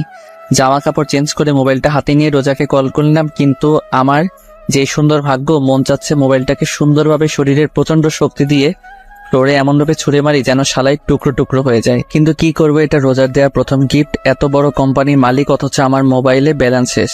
এক বালতি কষ্ট নিয়ে নেহার রুমে আসলাম। নেহা, তোর মোবাইলটা একটু দে তো। কেন? একটু দরকার আছে। নেহা আর কোনো কথা না বলে মোবাইলটা আমার দিকে বাড়িয়ে দিল। রোজার নাম্বারে 5-6 বার কল করলাম, কিন্তু ওর মোবাইল বন্ধ বলছে। শেষমেশ আর কোনো উপায় না পেয়ে আব্বু আম্মুর রুমে চলে এলাম। আম্মু, আসবো? আমি বলেছি না আমাদের রুমে আসতে পারমিশন নেওয়ার প্রয়োজন নেই। আচ্ছা, সরি। তো নবাবজাদা কি বলার জন্য আমাদের কাছে এসেছেন? আব্বু, আমি কালকে রোজাদের বাসায় যেতে চাই। আব্বু আম্মু চোখ বড় বড় করে আমার দিকে তাকিয়ে আছে। কি হলো, তোমরা এইভাবে তাকিয়ে আছো কেন? আব্বু আম্মু একসাথে বলল, না কিছু না। ঠিক আছে, একটা প্রবলেম আছে। কি প্রবলেম? আমি তো রোজাদের বাসা চিনি না।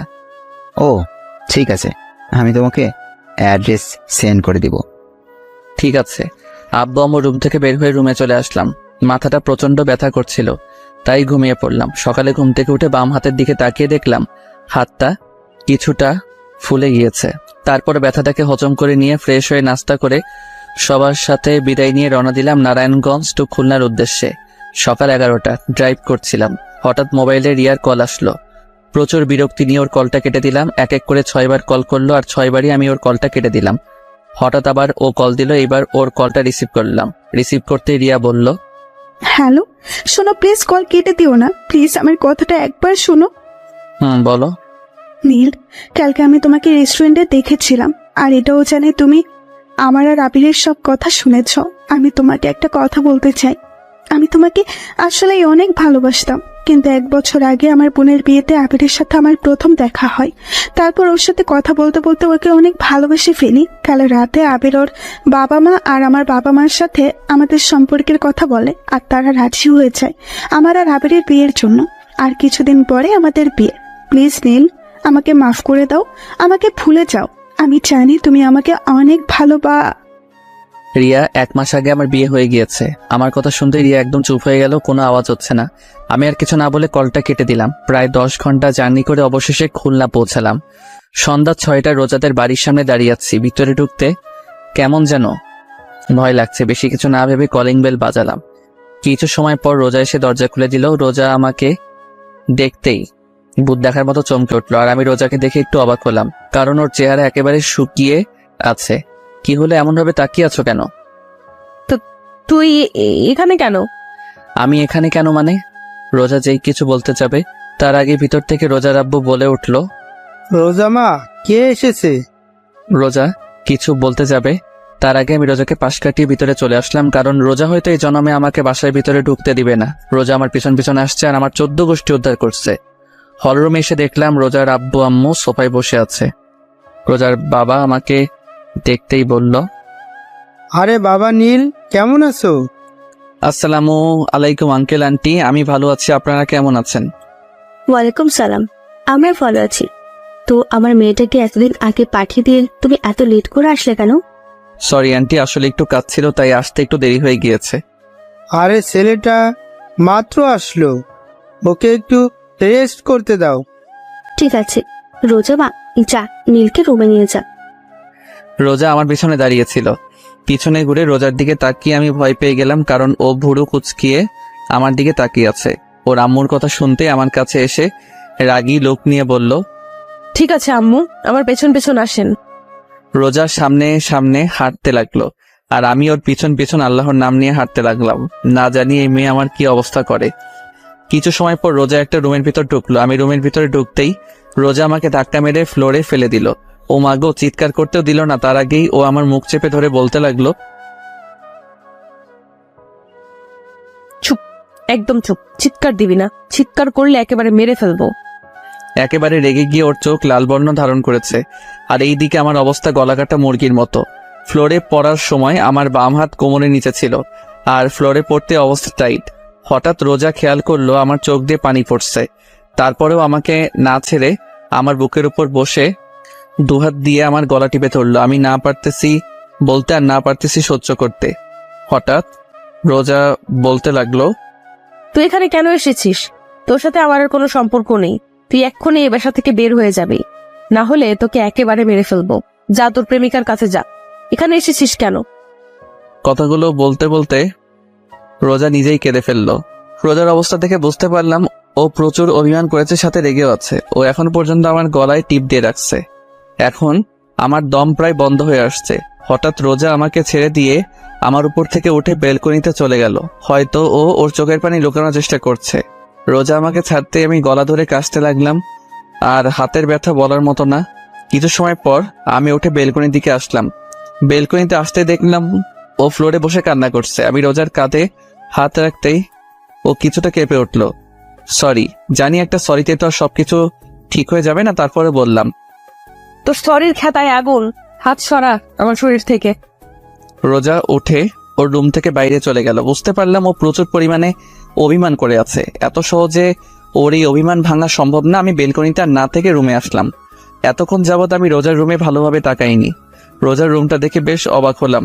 ওর রুমটা পুরো গুছানো, সবকিছু সুন্দর করে সাজানো হয়েছে। কিন্তু আমার অবাক হওয়ার কারণ এটা না। আমার অবাক হওয়ার কারণ হচ্ছে বাম পাশের পুরো দেয়ালে রোজার আর একটা মেয়ের ছবি লাগানো। মেয়েটা রোজার থেকে কিছুটা বেশি সুন্দর আর মায়াবীও। কিন্তু আমি যতটুকু জানি রোজার তো কোনো বোন নেই, তাহলে এটাকে। আমি ওয়াশরুমে চলে গেলাম ফ্রেশ হওয়ার জন্য। কিছু সময় হাতের কবজি পানিতে ভিজিয়ে রাখলাম, কারণ আগের তুলনায় এখন আরো বেশি ফুলে গিয়েছে। কিছু সময় পর ফ্রেশ হয়ে ওয়াশরুম থেকে বের হলাম। বের হতে দেখলাম রোজা খাটে বসে নাস্তা খাচ্ছে। রোজা যেন আমার হাতটা না দেখে, তাই কবজি পর্যন্ত পকেটে ঢুকিয়ে রাখলাম। রোজা শুধু সাপের মতো ফোঁস করতেছে আর খেয়েই যাচ্ছে। ওকে এইভাবে দেখে আমার ভয় করছে, আবার হাসিও পাচ্ছে, কারণ প্রচন্ড রাগের কারণে ওর নাক, গাল, চোখ একেবারে লাল হয়ে আছে। আমি রোজার সামনে গিয়ে বললাম, এত জিদ করলে তোমার ব্লাড প্রেশার বেড়ে যাবে।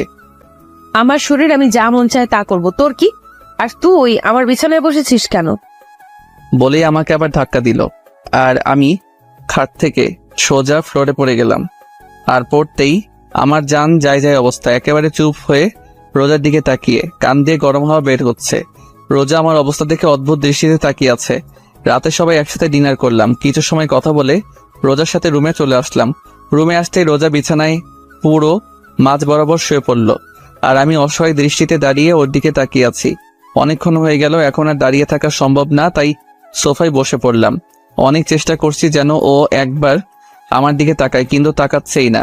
শেষমেশ আর কোনো জায়গা না পেয়ে সোফাতেই শুয়ে পড়লাম। কখন যে ঘুমিয়ে পড়লাম বুঝতে পারলাম না। সকালে ঘুমিয়েছিলাম, হঠাৎ হাতে কেমন যেন ঠান্ডা ঠান্ডা অনুভব হচ্ছে, সাথে এমন লাগছে কে যেন কান্না করছে।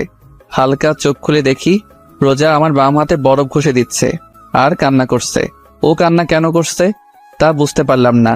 হঠাৎ ও বলতে লাগলো, একবার শুধু ঘুম থেকে উঠে দেখো তোমাকে কি করি। আমাকে কাঁদাতে কি তোমার ভালো লাগে যে এত কাঁদাও? যখন থেকে আসছি তখন থেকে শুধু কষ্ট দিয়েই যাচ্ছ।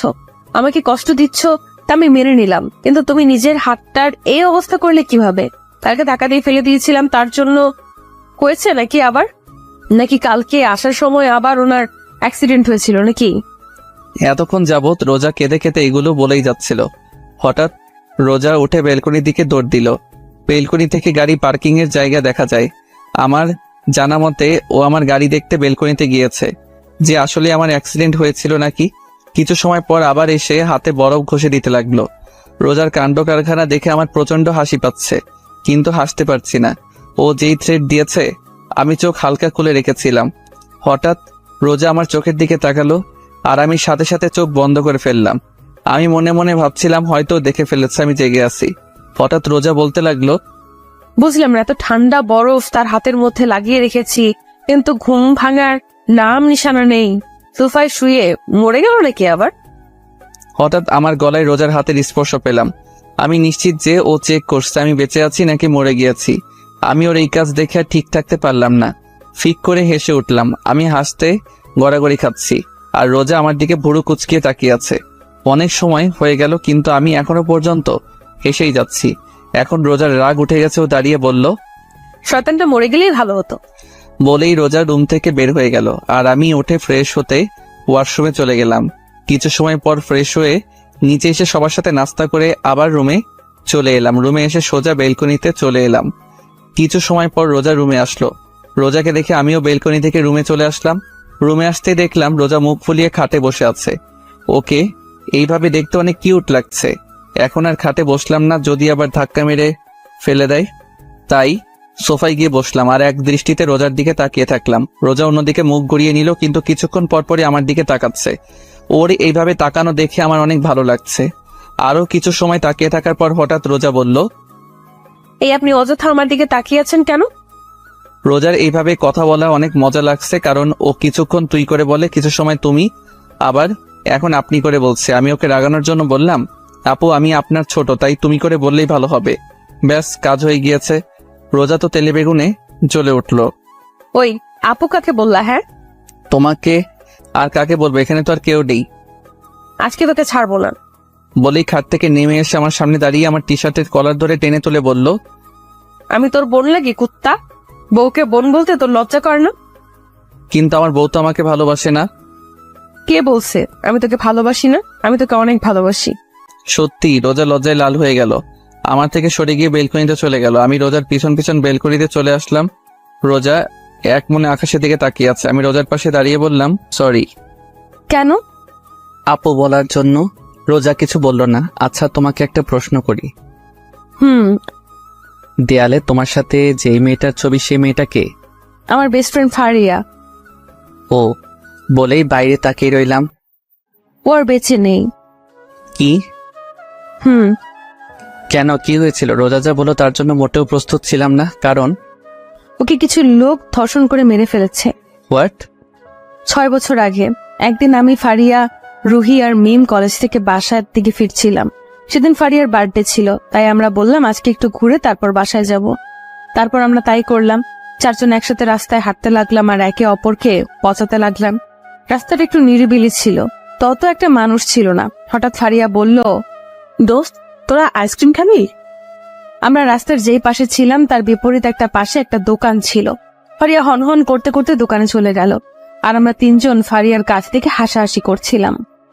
কিছু সময় পর ফারিয়া দোকান থেকে আইসক্রিম নিয়ে আমাদের কাছে আসছিল। যেই রাস্তা পারাপার করতে যাবে সেই সময় ওর সামনে একটা গাড়ি এসে থামলো। গাড়ি থেকে ফারিয়ার এক্স বয়ফ্রেন্ড আর ওর এক বন্ধু বের হয়ে এসে ফারিয়াকে জোর জবরদস্তি করে গাড়িতে উঠিয়ে আবার চলে গেল। আর আমরা 3 জন ওখানেই দাঁড়িয়েছিলাম। আমরা ভেবেছিলাম হয়তো ওরা প্র্যাঙ্ক করছে, কিন্তু 10 মিনিট পার হয়ে গেল, কিন্তু ফারিয়ার আসার কোনো নাম নেই। ওর মোবাইল ট্রাই করলাম, কিন্তু মোবাইল বারবারই বন্ধ বলছে। এখন আমাদের 3 জনের টেনশন হতে লাগলো, আর কিছু না ভেবে ফারিয়ার আব্বুর কাছে কল দিলাম। ফারিয়ার আব্বু ব্যবসায়ী ছিলেন, আর আম্মু স্কুল টিচার। কয়েকবার রিং হতেই কল রিসিভ করলো। তারপর তাকে পুরো ঘটনা খুলে বললাম। বিকেল 6টা পর্যন্ত সবাই ফারিয়াকে খুঁজেছি, কিন্তু কোথাও পাইনি। আর কোনো উপায় না পেয়ে আমার আব্বু, ফারিয়ার আব্বু আর ফারিয়ার মামা পুলিশের কাছে অভিযোগ করলো। পুরো 2 দিন পুলিশ ফারিয়াকে খুঁজেছে, কিন্তু তারাও পেল না। অবশেষে ফারিয়ার ছবি পত্রিকায় দেওয়া হলো। 3য় দিন সকাল 10টা বাজে আমরা সবাই ফারিয়াদের বাসায় ছিলাম। হঠাৎ ফারিয়ার আব্বুর মোবাইলে একটা কল আসলো, কিন্তু কেন জানি কল রিসিভ করার কিছু সময় পরে তিনি অজ্ঞান হয়ে পড়লেন। সবাই ফারিয়ার আব্বুকে ধরে রুমে নিয়ে গেল, আর এইদিকে আব্বু যেই কলটা আসছিল সেই নাম্বারে আবার কল দিল। আব্বু কিছু সময় কথা বলল। সবে আব্বুর থেকে জিজ্ঞেস করলে আব্বু বলে রাস্তার আবর্জনার পাশে পুলিশ একটা মেয়ের লাশ পেয়েছে। এটা ফারিয়া নাকি চেক করার জন্য যেতে বলেছে। কথাটা শুনতেই আমাদের সবার কলিজাটা কেঁপে উঠ। পুরো বাড়িতে আবার কান্নার রোল পড়ে গেল। কিছু সময়ের মধ্যেই আমরা সেই জায়গায় পৌঁছে গেলাম। পুলিশ বলল রাস্তার একজন লোক আবর্জনা পরিষ্কার করছিলেন, তখন তিনি দেখলেন একটা মেয়ে উলঙ্গ অবস্থায় একপাশে পড়েছিল। তারপর একজন লেডি কনস্টেবল পুলিশ আমাদের লাশের সামনে নিয়ে গেলেন।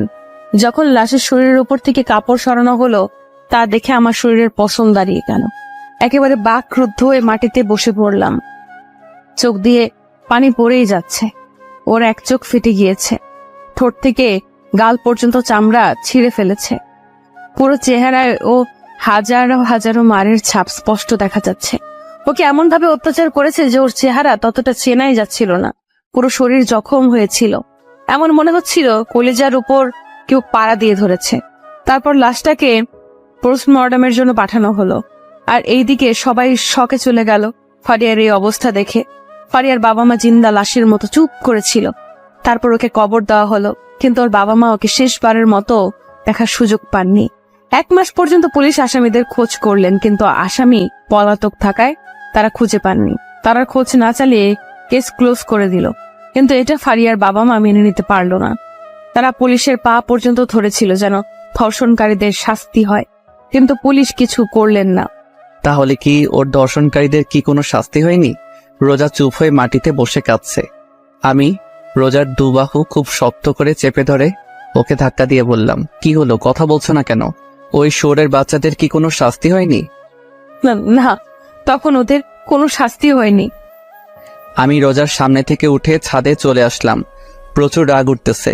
একটা মেয়েকে এমন নির্মমভাবে ধর্ষণ করে হত্যা করার পরেও দর্শকদের কোনো বিচার হলো না। রোজার বলা কথাগুলো ভাবতে লাগলাম। হঠাৎ আমি দাঁড়িয়ে গেলাম। ঠোঁটের কোণে একটা হাসির রেখা ফুটে উঠেছে, কারণ রোজা বলল তখন তারা তাদের পাপের কোনো শাস্তি পায়নি, তার মানে এখন পেয়েছে। কিন্তু শাস্তি কে দিয়েছে, কবে দিয়েছে এবং কিভাবে দিয়েছে, এমন হাজারো কথা মনে চলছিল। আর এই সব কথার উত্তর একজনই দিতে পারবে। আমি দৌড়ে ছাদ থেকে রুমে চলে আসলাম। রুমে আসতে দেখলাম রোজা চুপচাপ দাঁড়িয়ে দেয়ালে ওর আর ফারিয়ার ছবিটার দিকে তাকিয়ে আছে। আমি রোজার সামনে গিয়ে ওর হাত ধরে টেনে এনে খাটে বসালাম। ও চুপচাপ আমার দিকে তাকিয়ে আছে। আমি ওর সামনে ফ্লোরে হাঁটু গেড়ে বসে বললাম, তুমি বলছো তখন ওরা ওদের পাপের শাস্তি পায়নি, তার মানে কি এখন পেয়েছে? রোজা মাথা দুলিয়ে হ্যাঁ বলল। কিভাবে পেয়েছে আর কে দিয়েছে? 4 বছর পর খুলনা সোনাডাঙ্গা মডেল পুলিশ স্টেশনের ওসি পদে নিয়োগ হলাম। তারপর ফারিয়ার রেপ কেস রিওপেন করলাম। দীর্ঘ 1 বছর আসামিদের খোঁজার পর অবশেষে ওদের দিনাজপুরে খুঁজে পেলাম। তারপর ওদের সেখান থেকে নিয়ে এসে ফারিয়াদের গেস্ট হাউসে রাখলাম। আর এই সব কিছুতে সাহায্য করেছে আমার 4 জন ফ্রেন্ড। আসামি ছিল 3 জন। ওদের 2 ঘন্টা যাবৎ 3rd ডিগ্রি টর্চার করার পরই ওরা সত্য কথা বলে দিয়েছিল যে ওরা 2 দিন একটানা ফারিয়াকে ধর্ষণ করেছিল। তারপর ওকে মেরে রাতে আবর্জনার কাছে ফেলে দিয়ে ওরা পালিয়ে যায়। লাগাতার 4 দিন ওদের টর্চার করা হলো। টর্চার করার সময় ওরা শুধু ওদের মেরে ফেলার জন্য অনুরোধ করত। তার পরের দিন কোর্টে ওরা যে ফারিয়া রেপ করেছে তার এভিডেন্স পাঠিয়ে দিলাম। কোর্ট থেকে ওদের মৃত্যুদণ্ডের আদেশ আসলো।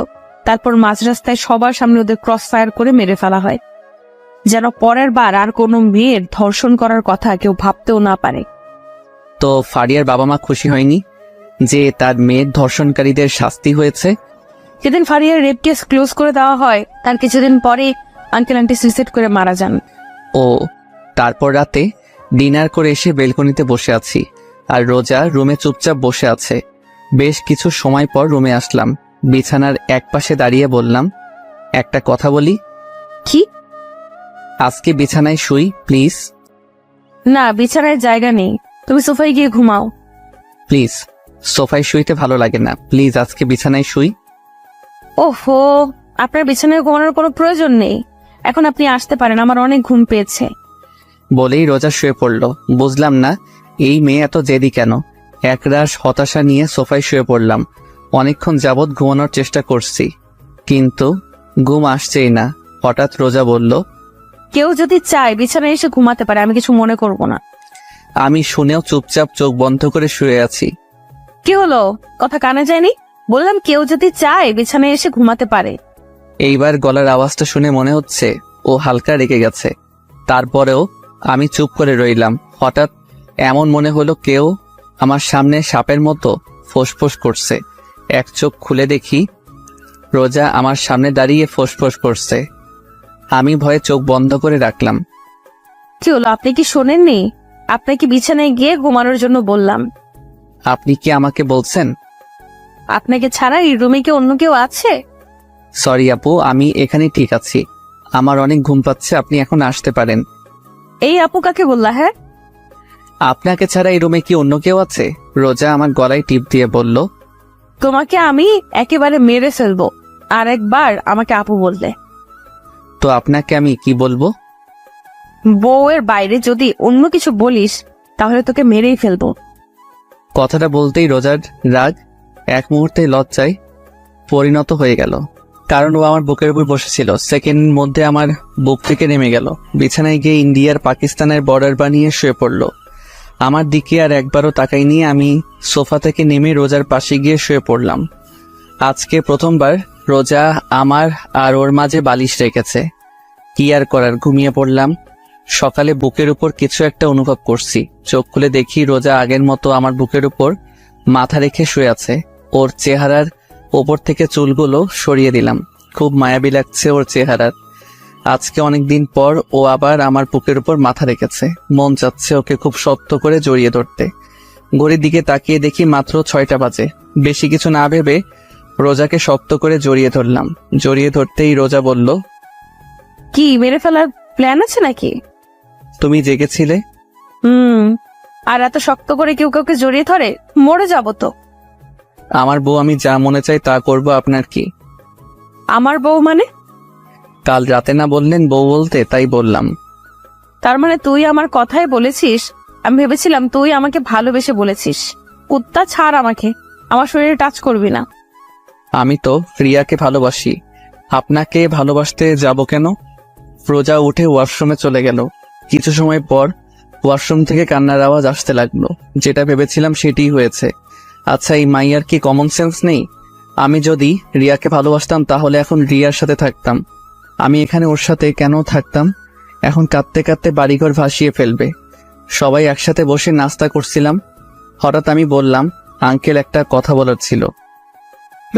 বাবা বলো, কি বলবা? আঙ্কেল, বাসা থেকে কল আসছিল, অফিসে নাকি একটু সমস্যা হয়েছে, তাই আজকে বাসার উদ্দেশ্যে রওনা দিতে হবে। আমার কথা শুনতেই রোজা চোখ বড় বড় করে আমার দিকে তাকিয়ে আছে। এই কি বাবা, কিছুদিন হলো এলে আর এখনই চলে যেতে চাচ্ছ? না মানে আন্টি, অনেকদিন হলো আসছি, অনেক কাজ পড়ে আছে। আবার রোজার ও তো অনেকদিন হলো চাকরি থেকে ছুটি নিয়েছে। তা ঠিক আছে, তাই বলে আজকে চলে যেতে হবে? জি আঙ্কেল। আচ্ছা ঠিক আছে। সবার সাথে নাস্তা শেষ করে রুমে আসলাম। রোজা আমার পিছে পিছে রুমে আসতেই দরজা লাগিয়ে দিয়ে বলল, এই তুমি নিচে আব্বুকে কি বললা? কেন, তুমি শোনোনি? শুনছি তো। আর আমি তোমার সাথে কোথাও যাব না। কোথাও যাবে না মানে? সবসময় কি বাপের বাড়িতে থাকবে নাকি? তাহলে আমি কই থাকবো? আপনার বিয়ে হয়েছে, আপনি কি ভুলে গিয়েছেন? আমার বিয়ে হয়েছে, তাহলে আমার স্বামীকে? ওর এই অদ্ভুত প্রশ্ন শুনে মন চাচ্ছে নিজের হাত দিয়ে নিজের মাথার চুল ছিঁড়ে ফেলি। আমি কে? মানুষ। দেখো, আমার সাথে মজা করা বন্ধ করো প্লিজ। আর দেরি হয়ে যাচ্ছে, তাড়াতাড়ি জামা কাপড় গুছিয়ে নাও। আচ্ছা, মজা করা বাদ দিলাম, কিন্তু একটা কথার জবাব চাই। কি? তুমি কি আমাকে ভালোবাসো? সত্যি করে বলবো? না, মিথ্যা করে বলো। আসলে আজকে রিয়ার সাথে আমার বিয়ে, তো বাসর ঘর সাজানোর মতো কোনো মানুষ পাই নাই, তাই তোমাকে সাথে করে নিয়ে যাচ্ছি যেন তুমি আমাদের বাসর ঘরটা সুন্দর করে সাজিয়ে দিতে পারো। ওর সাথে মজা করে বললাম, কিন্তু এখন দেখি এই মাইয়া তেলে বেগুনে জ্বলে উঠছে। কি বললি? আরেকবার বলতো। দেখ আজকে তোর অবস্থা আমি কি করি। রোজা আমাকে ধাক্কা মেরে খাটের উপর ফেলে দিয়ে বুকের উপর বসে শুরু করলো এলোপাতারি। কুত্তা, লাল বান্দর, ব্যাং, শয়তান, আর বলবি ওই ডাইনির নাম? আরে এত মারলে বলবো কেমনে? ছাড় আমার হাত, তোকে আজ মেরেই ফেলবো। তুই ওই মেয়ের সাথে বাসর করবি, তাই না? আমার কি দোষ? তুমি তো বললা মিথ্যা কথা বলতে। আমি তাই বলে তুই এই কথা বলবি? কিছু না বলে রোজাকে টান মেরে আমার বুকের উপর থেকে সরিয়ে বিছানায় শুয়ে দিলাম। ও যেই উঠতে যাবে তার আগেই ওর দুবাহু ধরে ওকে বিছানার সাথে চেপে ধরলাম। আমাকে ধরে রেখেছেন কেন? যান আপনার প্রেমিকার কাছে যান। আমি তো আমার প্রেমিকার কাছেই আছি। রোজার মুখের একেবারে সামনে মুখ নিয়ে বললাম, মানে? আরে গাদিমাইয়া, আমি তোমাকে ভালোবাসি, অনেক অনেক ভালোবাসি, নিজের জীবন থেকে বেশি ভালোবাসি। রোজার কপালে চুমু এঁকে দিয়ে বললাম, কচু বাসো, আজ পর্যন্ত তো একদিনও বললে না ভালোবাসি। সরি সোনা, প্লিজ রাগ করো না। তোমাকে অনেকদিন বলার চেষ্টা করছি কিন্তু কোনোদিন বলতে পারিনি। আমি তোমাকে আসলে অনেক ভালোবাসি। সত্যি তুমি আমাকে সত্যি ভালোবাসো? রোজাকে কিছু বলতে না দিয়ে আমাদের দুজনের ঠোঁটটা এক করে দিলাম, না হলে প্রশ্ন করতে করতে আমার মাথা খাইতো। তারপর রেডি হয়ে নিচে নামলাম, সবার কাছ থেকে বিদায় নিয়ে রওনা দিলাম ঢাকার উদ্দেশ্যে। আমি গাড়ি ড্রাইভ করছি আর রোজা আমার পাশে বসে বাইরের দিকে তাকিয়ে আছে। হঠাৎ রোজা আমার দিকে তাকিয়ে বলতে লাগলো, জানো, আজকে আমি অনেক অনেক খুশি। কেন? কারণ এই ভিতর ডিম শেষমেশ আমাকে ভালোবাসি কথাটা বলতে পারলো। তুমি কি আমাকে ভিতর ডিম বললা? গাড়িতে কি আর কাউকে দেখতে পেয়েছো? আমি কিছুই বললাম না, চুপচাপ ড্রাইভ করতে লাগলাম। আমার বাবুটা কি রাগ করেছে? আমি কোনো কথা বলছি না। রোজা ওর জায়গা থেকে উঠে আমার গালে চুমু দিয়ে বলল, কথা বলো, না হলে কিন্তু কেঁদে ফেলবো। এইটাই তো পারো, কিছু হইলেই ভ্যাঁ ভ্যাঁ করে নাকের পানি চোখের পানি এক করে দাও। ওকে রাগানোর জন্য বললাম। রোজা বন্দুক বের করে বাম হাতে রেখে বলল, বুঝলাম না, এই মায়া কি সবসময় বন্দুক সাথে করে নিয়ে ঘুরে নাকি? কি যেন বললাম, আমি শুনতে পাইনি, আরেকবার বলো তো। কই না তো, কিছু বলিনি। না মানে আমার মনে হলো কিছু বলছো। সারা রাস্তা এইভাবে খুনসুটি ঝগড়া করতে করতে পার করে দিলাম। বাসায় পৌঁছাতে পৌঁছাতে রাত হয়ে গেল। ফ্রেশ হয়ে ডিনার করলাম, তারপর সবার সাথে কিছুক্ষণ কথা বলে রুমে এসে পড়লাম ঘুমানোর জন্য। আগের মতো আজকে রোজা আমার বুকের উপর মাথা রেখে একে অপরকে জড়িয়ে ধরে ঘুমিয়ে পড়লাম। কিছুদিন পর বাসায় এক পার্টির আয়োজন করা হয়। পার্টিটা ছিল সবাইকে জানানোর জন্য যে রোজা হচ্ছে চৌধুরী বাড়ির বউ। কথাটা শুনে সবাই খুশি হয়, সাথে কিছু মানুষ অবাকও হয়। আর তারা হচ্ছে আমার প্রিয় হারামি বন্ধুরা আর রিয়া আর ওর হাজবেন্ড। কিছুদিন পর রাতে রোজা আর আমি বেলকনিতে বসেছিলাম। হঠাৎ রোজা আমার কাঁধের উপর মাথা রেখে বলল, শোনো। বলো, কি বলবে? ভাবতেছি পুলিশের চাকরি ছেড়ে দেব। কেন? তোমার সাথে তো ঘুরতে পারি না, চাকরি ছেড়ে দিয়ে সারাদিন তোমার সাথে ঘুরবো, মজা করব, প্রেম করব। মায়ের একটাও মাটিতে পড়বে না যদি চাকরি ছেড়ে দেওয়ার কথা আরেকবার বলো। কেন, তুমি আমাকে ভালোবাসো নাকি পুলিশের চাকরিকে? আমি তোমাকে সব থেকে বেশি ভালোবাসি, কিন্তু একটা কথা আছে। রোজা মাথা ঘুরিয়ে আমার দিকে তাকিয়ে বলল, কি? আমি রোজার কানে কানে বললাম, পুলিশ হওয়া আমার ছোটবেলার শখ ছিল। তাই? এইভাবে চলছিল আমাদের সংসার। 7 বছর পরে আজকে অফিস থেকে একটু তাড়াতাড়ি আসলাম। বাসায় আসতেই আমার মেয়ে দাদির কোল থেকে নেমে আব্বু আব্বু বলতে বলতে আমার উপর ঝাঁপিয়ে পড়ল। রোজা একটা প্রিন্সেস জন্ম দিয়েছে। কোলে তুলে গালে চুমু দিয়ে বললাম, আমার প্রিন্সেসটা আজকে সারাদিন কি কি করেছে। কথা বলে, আগে আমার চকলেট দাও। আমি পকেট থেকে একটা চকলেট বের করে নীলার হাতে দিলাম। আমার মেয়ে চকলেট পেয়ে আমার পুরো চেহারা আদর করে বলে দিল, পুরো রোজার মতো হয়েছে। আমি নীলাকে নিয়ে রুমে এসে ওকে খাটে বসিয়ে বললাম, আম্মু তুমি বসে চকলেট খাও, আমি একটু ফ্রেশ হয়ে আসি। ঠিক আছে। নীলাকে খাটে বসিয়ে ফ্রেশ হতে গেলাম। অল্প কিছু সময়ের মধ্যে ফ্রেশ হয়ে ওয়াশরুম থেকে বের হয়ে এসে দেখি নীলা চকলেট খেতে খেতে দু গালে মেখে ফেলেছে। আমি খাটে শুয়ে নীলাকে আমার বুকের উপর বসিয়ে বললাম, প্রিন্সেস, আজকে তোমার আম্মুর আসতে একটু লেট করছে না? এক জায়গা দিয়ে ভালোই হয়েছে। এখন তোমার আম্মু থাকলে আমার সাথে ঝগড়া করতো, কারণ তোমার আম্মুর জন্য চকলেট আনি নাই। নীলা হাসতে লাগলাম। আসলেই রোজা যদি জানতে পারে তাহলে আমাকে এই ডায়লগে দিত। দুজনেই হাসতে লাগলাম। হঠাৎ সাপের মতো ফোঁসফোঁস আওয়াজ হতে লাগলো।